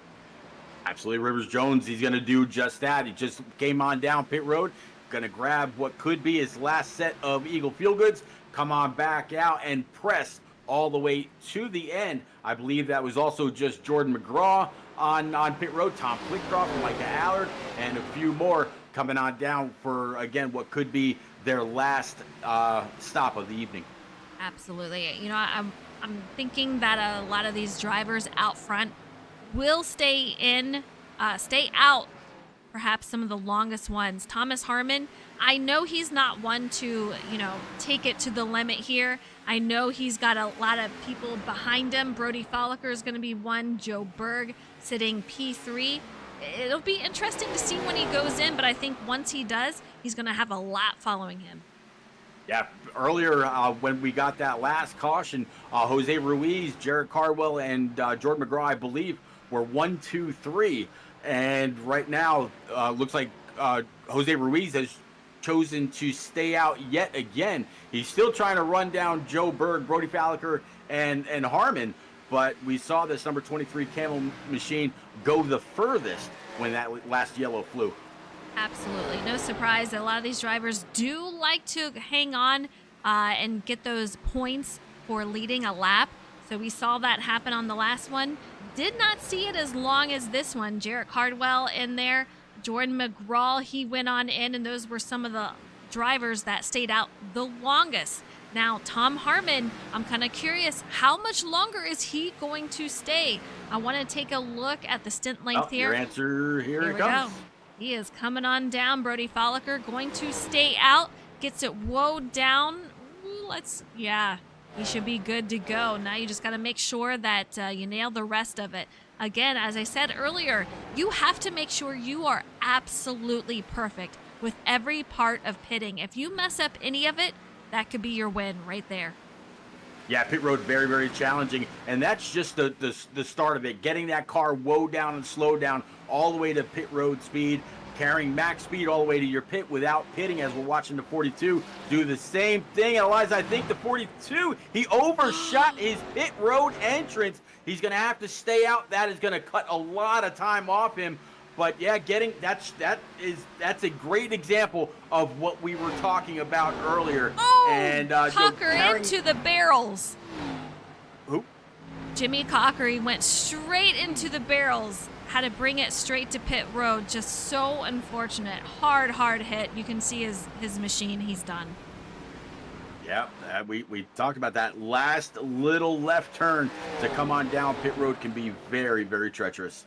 So unfortunate for that 11 machine. Just a phenomenal job out there. But you see Joe Berg, our current leader, Brody Folliker, makes it on down pit lane. This time, unfortunately, without a caution, I would say his chance for a win is now officially over. Yeah, you mentioned Joe Berg in that his number me, number 93. Number me. Number me. Number 93, Camaro, right now up 5 spots to the lead. So hand that man a bonus point for leading a lap. Jose Ruiz, he has led already this evening, but right now sitting P2. Last time he was on pit road, I mentioned a little bit ago, was lap 73, actually for both him and Berg. Francis Hamilton and Brian Pizzicemi right now running 3rd and 4th. Last time they were on pit road was lap 68. and then 73 for Brendan Book. How about Francis Hamilton up and back right now, finds himself in his same spot that he started the race in. Take a look at Thomas Harmon just absolutely flying past him. And it looks like Francis Hamilton is making his way onto into pit lane. Narrowly misses the barrels. It's just such a close call, but it goes to show you how much of a difference there is between fresh tires and tires that are older. Thomas just making his way quickly around the traffic here as he sits P10, currently trying to get his way back up to the lead. Joe Berg still out in the lead with Jose Ruiz in second. And let's take a look. Steven Maggio, 13th currently. John Honeycutt, 14th. These drivers have gone in. That 9 car into the wall directly in front of Honeycutt. Just, man, close calls. It's going to be Austin Mitty in that 9 machine. Yeah, Brian Pizzikemi chooses to bring it on down pit road. It looks like Francis Hamilton. So Joe Berg still leading with Ruiz. I mentioned Pizzikemi on pit road. Eliza, this is where we got into the realm of a caution earlier, and it absolutely flew as Jose Ruiz goes on by and takes the lead from as Joe Berg comes on down pit road. Man, with all this happening, Eliza, only the top 8, back to the 7 of Allen are on the lead lap rather, as all these people continue to cycle on and off pit road. Yeah, isn't that wild? Definitely a lot of going on here. Joe Berg on pit lane. Jose Ruiz, he's still staying out. Brendan Book. Joe Berg showing him losing a couple of spots here as those drivers are passing him up. At lap 140 of 184, you see Josh Taylor making his way around that 23 machine. These guys go way back into the Xbox days on the NASCAR game. So fun to see everyone out here, but man, what a race here. The 34 on fresh tires trying to make his way around these drivers that do not have the fresh tires. And remember, those cold tires, oh, the 34 hard into the 5 car. I don't know if there's some beef going on, but man, Pete, that did not look friendly. Oh, no, that did not. I mean, that was Jordan McGraw just clearing himself, saying, "Book, I'm sorry, here I am." And yeah, the 5 has had some issues with the lady in black this evening, and of the times that I've seen him in the wall, it was not of his own doing. Kind of feeling a little sorry right now for Brendan Book. Yeah, that is very, very tough, just wild. And that, Jordan McGraw, to do something, I don't think he did it on purpose. No. But you usually see him very careful, one of the cleanest drivers, so I'm not sure what exactly went on there, but I know Brendan Book has got to be not excited about that one. It could be just Jordan McGraw misjudged the amount of speed that he had coming off the corner. He thought he'd be just a tad bit faster and came across Brendan Book's front end. Good thing for Jordan McGraw that he didn't end nose first into the outside wall, and would have had Brendan going spins down into pit lane. His night just gets tougher. Jose Ruiz down pit lane. Brendan Book spins it, trying to woe it down at the start of pit lane here. Rivers Jones going to take over the lead.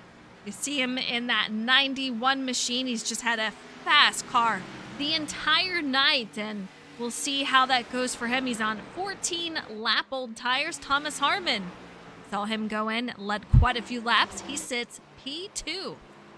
Yeah, Harmon was in 4 or 5 laps later. Rivers Jones went in on lap 128, and Tom Harmon went in on lap 132. It was a 15:12 to a 15:07. Tom Flitcroft right now sitting third. He was also in on lap 128. But Eliza, Rivers Jones had just about a 3-second lead over Harmon not too long ago. He's got to hope that by the time Harmon catches up to him, if he catches up to him, that the tires will have somewhat equalized, and we will have a great battle for the lead. You could just about see the 68 come into frame as the 91 goes flashing on by.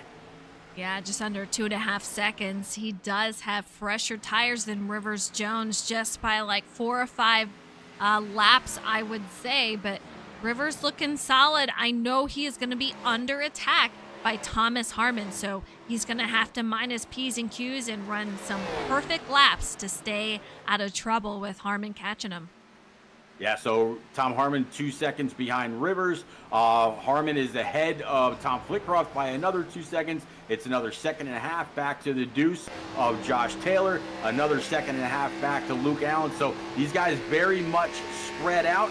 The podium may actually end up being Rivers, Harmon, and Flitcroft, and I'm sure all three of those would love to see it end that way, with Rivers getting his first win, Harmon getting his first win, or even Tom Flitcroft with another great finish. The amount of fog that is coming into this track is just insane. What is you can't going see the on? cars on the outside anymore. Right? That is craziness. But here we are. Tom Flitcroft, as you said, P3. Josh Taylor exactly where he started in 4th, and these cars are getting a little bit harder to see when you're in a couple of the camera views. Wow. Luke Allen up 11 spots, sitting 5th in that GoDaddy paint scheme. Brody Folliker, who missed pit lane. He's up here P6, but man, almost 8 seconds behind, so that's how much time that has cost him. Well, he did a great job saving some old tires before, kind of getting him to cool down to where he's able to press again. Maybe he'll be able to make up some time. Right now, 7.6 behind Rivers Jones, and then Hernandez P8, P9 looks like Joe Berg, and to round out the top 10, the 48 Chevrolet for Francis Hamilton. Steven Maggio in 7th, John Hernandez in 8th, Joe Berg 9th, and Francis Hamilton 10th. And Pete, I'm going to have to step away for a second if you don't mind.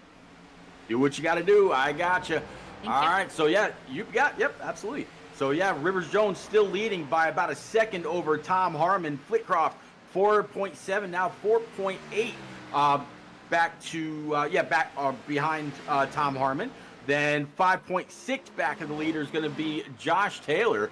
Brody Falliker still trying to make up some time. Last moment, we just talked about him. He was sitting P7, well, able to work his way on by Luke Allen to take P5. Steven Maggio back to P7 in that number 51 machine after starting 8th on the evening.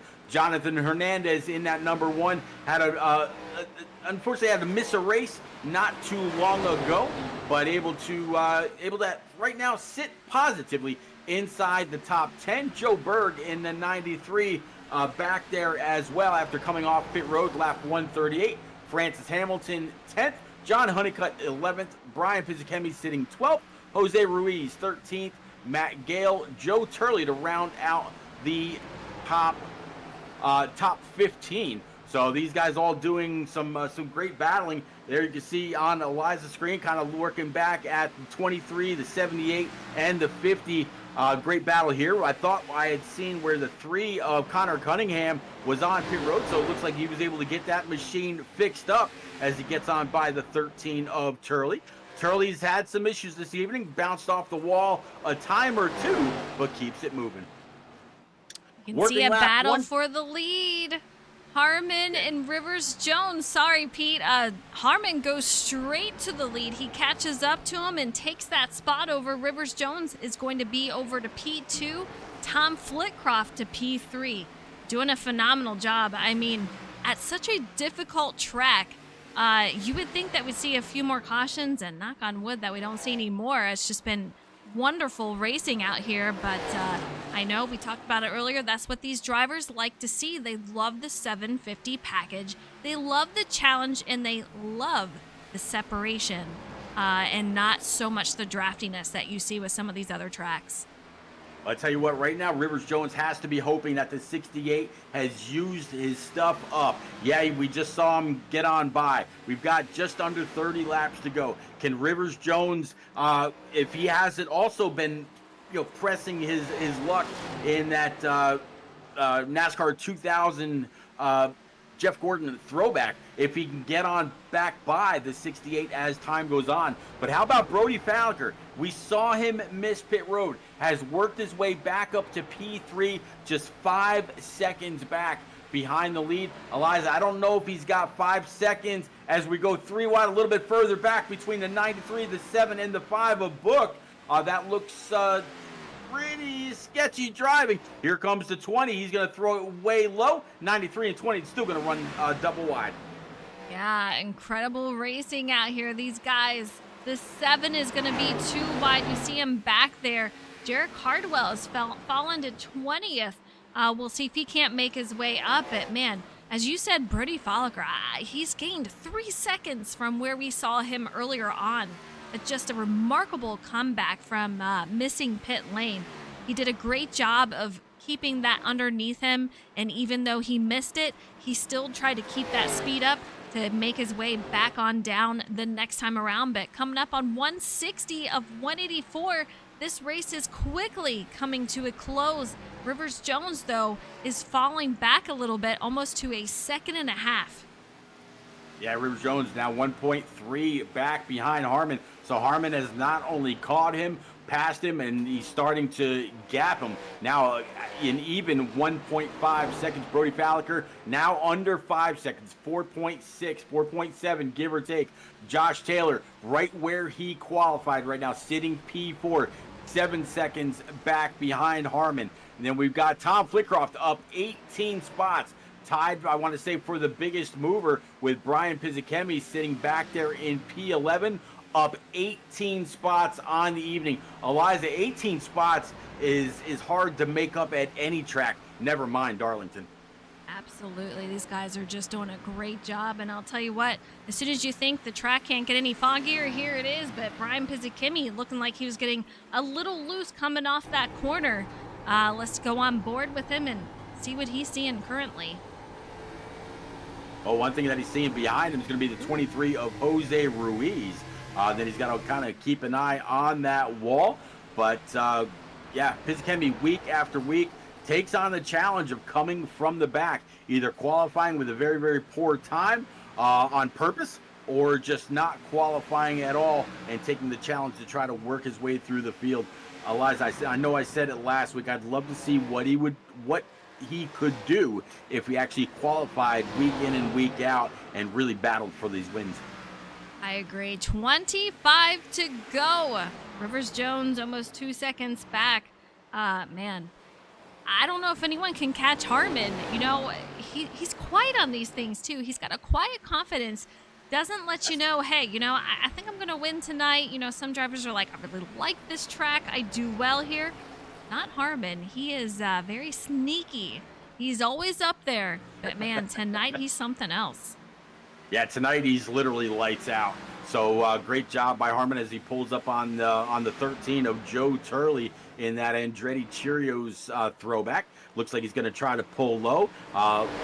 Looks like Turley's going to keep that number 13 high, wide, and handsome out of the groove of the 68 and just let him roll on by. Didn't cost him any time. Rivers Jones now is about 2 seconds behind, so he's maybe made a little up, but not a whole lot. Brody Folliker about to an even 4 seconds back.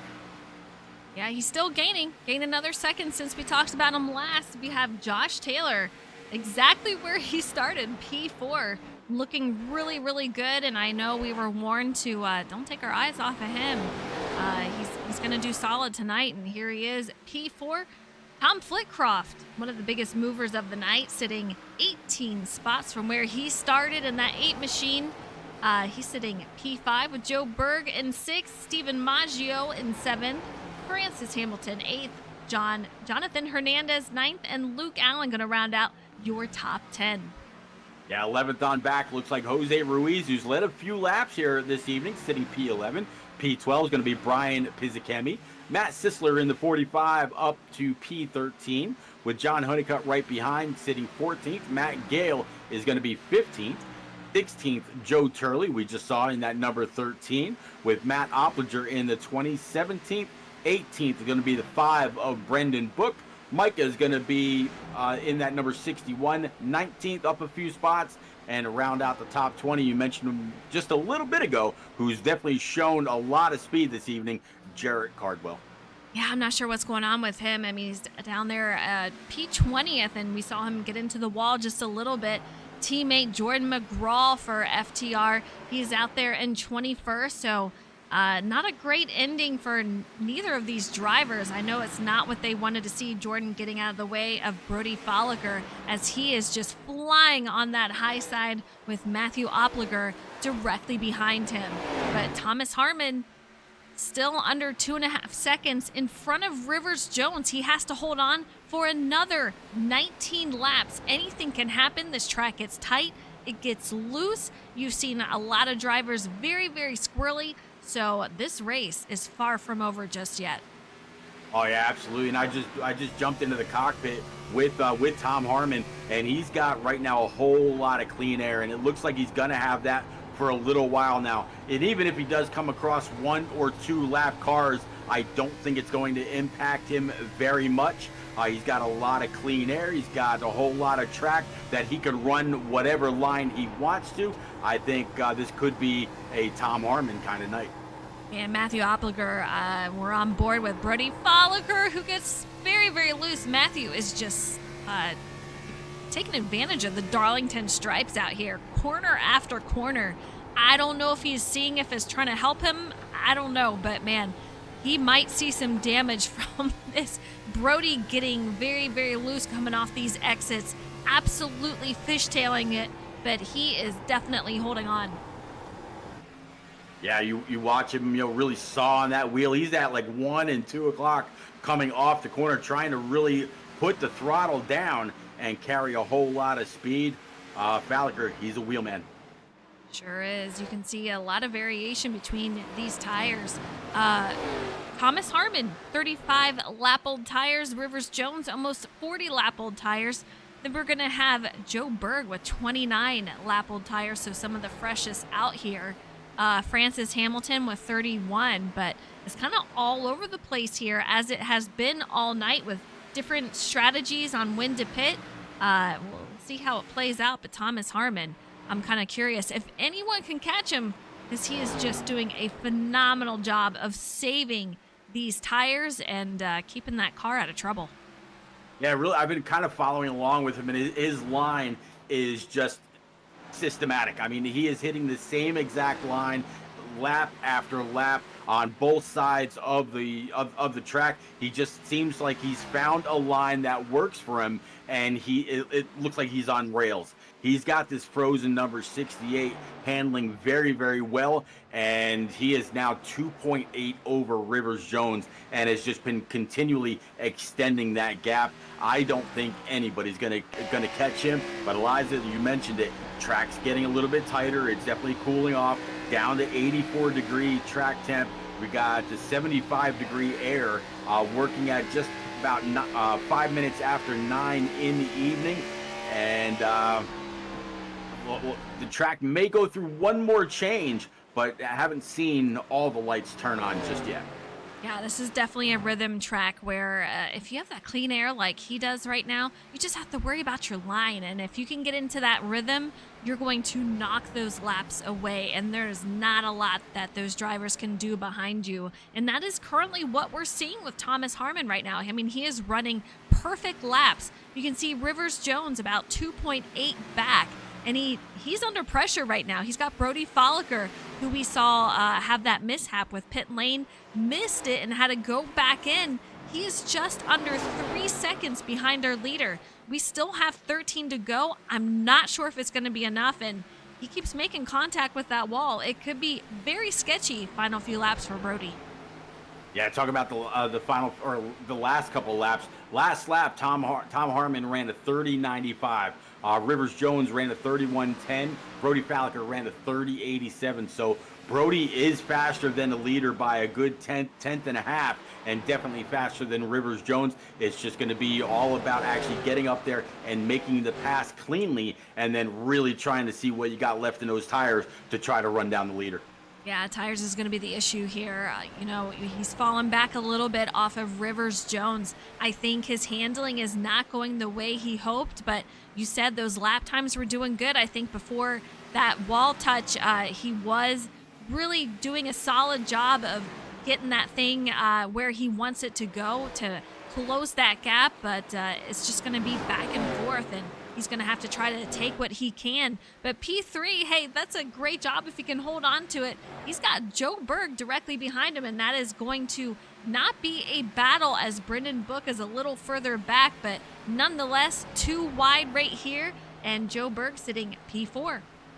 Yeah, Joe Berg having a great evening right now, up a couple spots, had a great qualifying effort, started 6th, right now running 4th.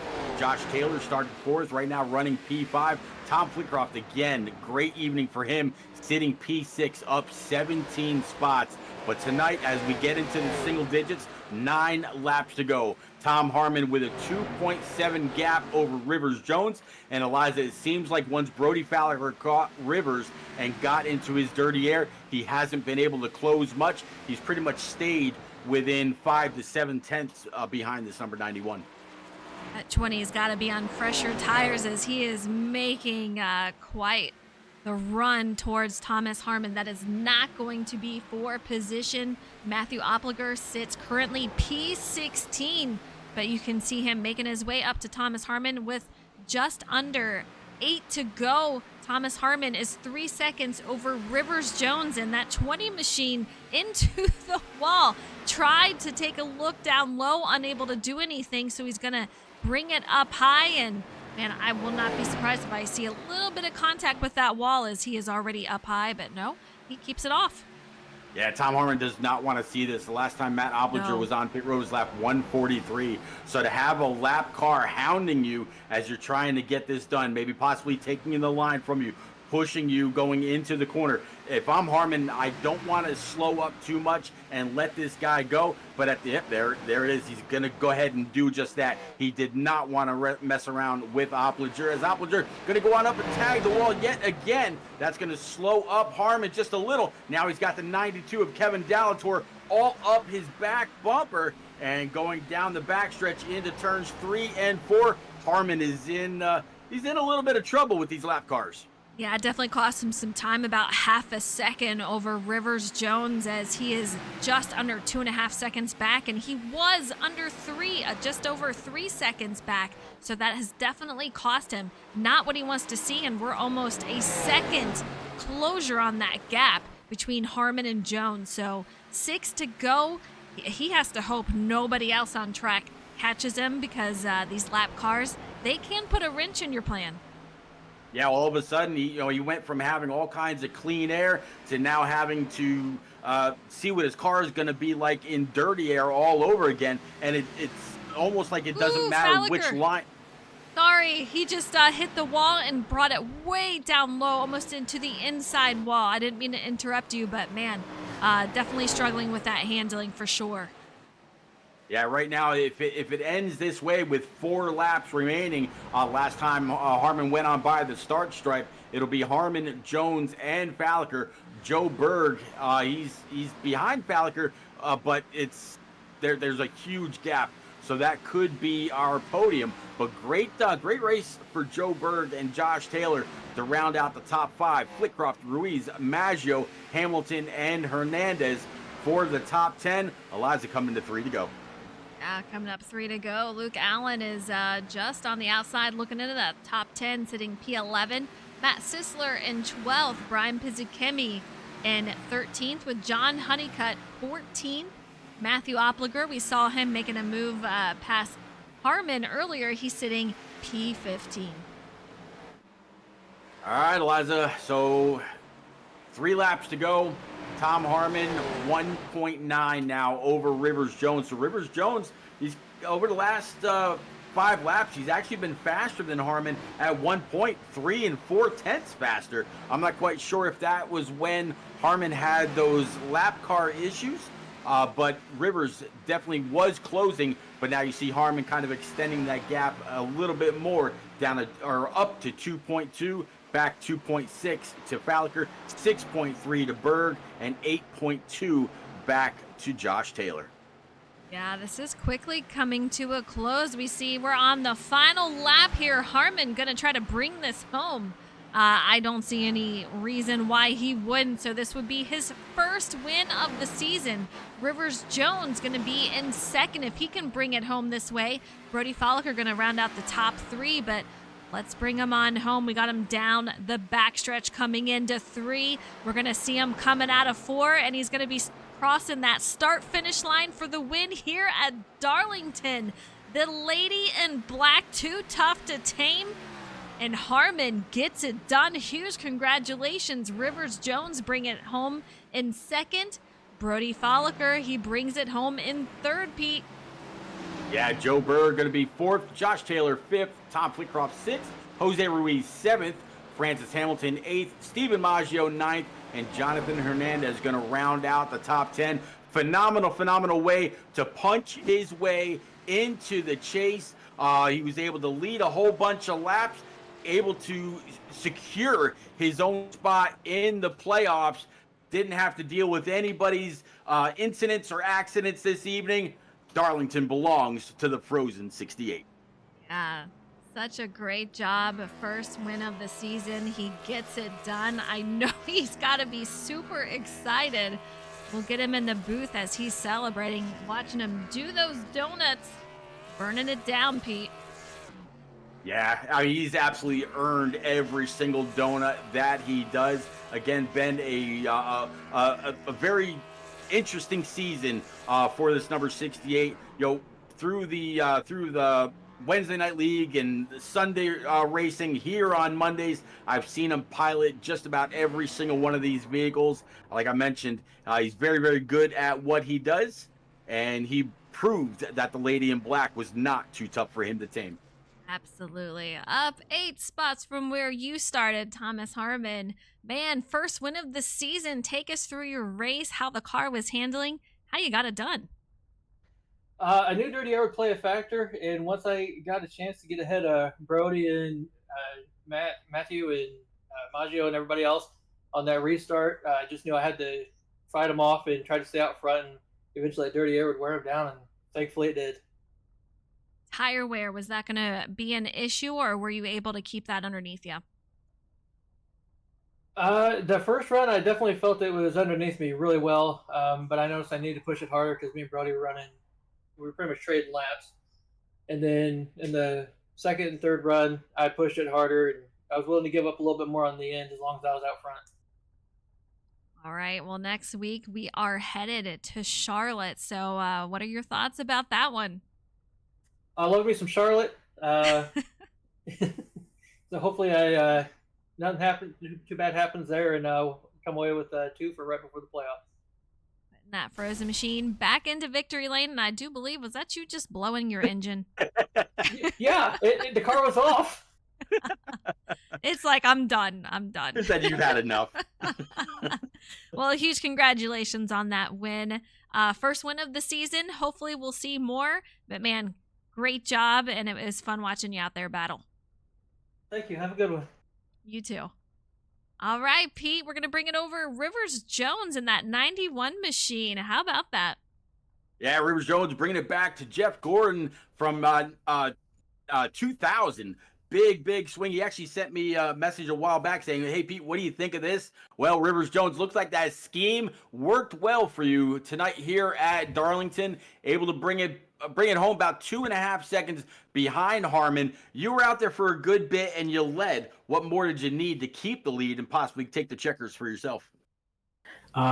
Mainly I just really needed to do a better job of tire saving, because that second run, whenever I had a tire advantage on both Harmon and Brody, Harmon just held me off for a while, and I was foolishly trying to push and take the lead, which was just kind of dumb. I should have been backing it down, and that's really the thing you need to be doing here at Darlington, just backing down the car, trying to save the tires, and I just didn't do an amazing job of that tonight.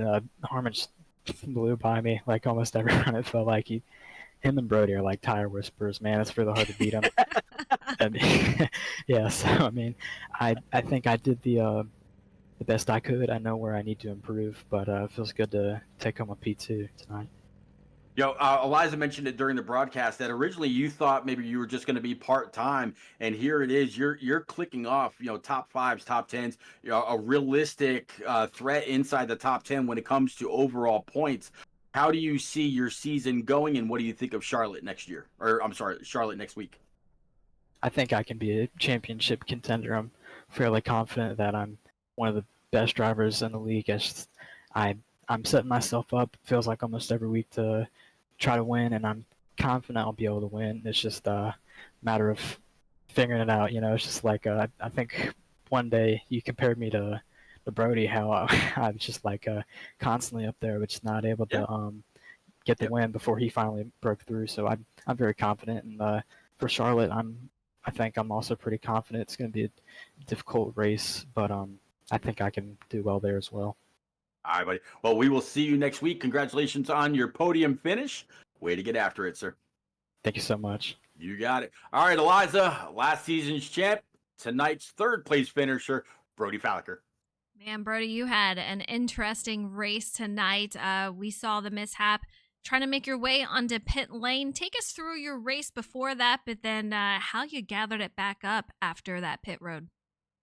Well, honestly, the race before that was smooth sailing, other than me not being able to pass Harmon in that second run. I mean, the dirty air is just crazy, and you kind of need the top side at times to make, to complete a pass, or as you saw in the first run, Jim let me by. And because he let me by, I didn't really burn any tires up, so I was able to just run away with it in stage one. Luckily, we got the stage win. That caution kind of screwed everything up, if you will. I think Steven was gonna jump me, but I had a good feeling that I was gonna run him back down and pass him.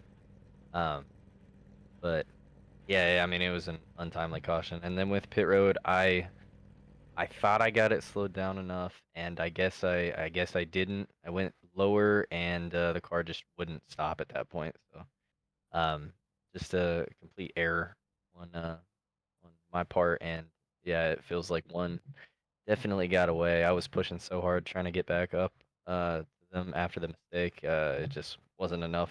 I didn't have enough tires. I was going to say, how hard were you pushing after that? Because I don't know how you closed that gap as much as you did.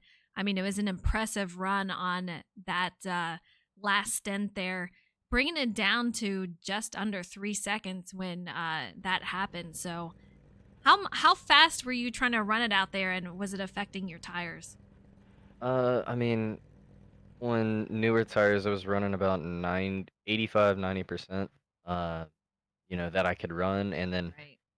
really, whenever I got past Tom, I really was pushing like every single lap, 100%. And then once I got to Rivers, unfortunately, he was just taking my line up, especially in 3 and 4 when I was making a whole lot of time up, throwing it down on the bottom and letting it drift up to the wall. That really hurt me. And I just had to find another lane. There just wasn't enough speed. But yeah, I was definitely pushing. Absolutely. Well, it was a great comeback. To get P3, I'm pretty sure that you could have been battling for that win. Absolutely. Really, really fun race to watch. But next week, Charlotte, it is going to be a fun race, Pete. We'll see how it goes. But man, what a night here at Darlington. Yeah, phenomenal race. Big congratulations to Tom Harmon one more time, getting win number 1 on the season. Eliza, I always say the heart of this one is always the first one. Well, he said Charlotte's pretty good to him. He might be able to go back to back. We'll see. Have a great night. See you next week. Same time, same day, Monday night around 8:20 p.m. Eastern Time. Take it easy, guys.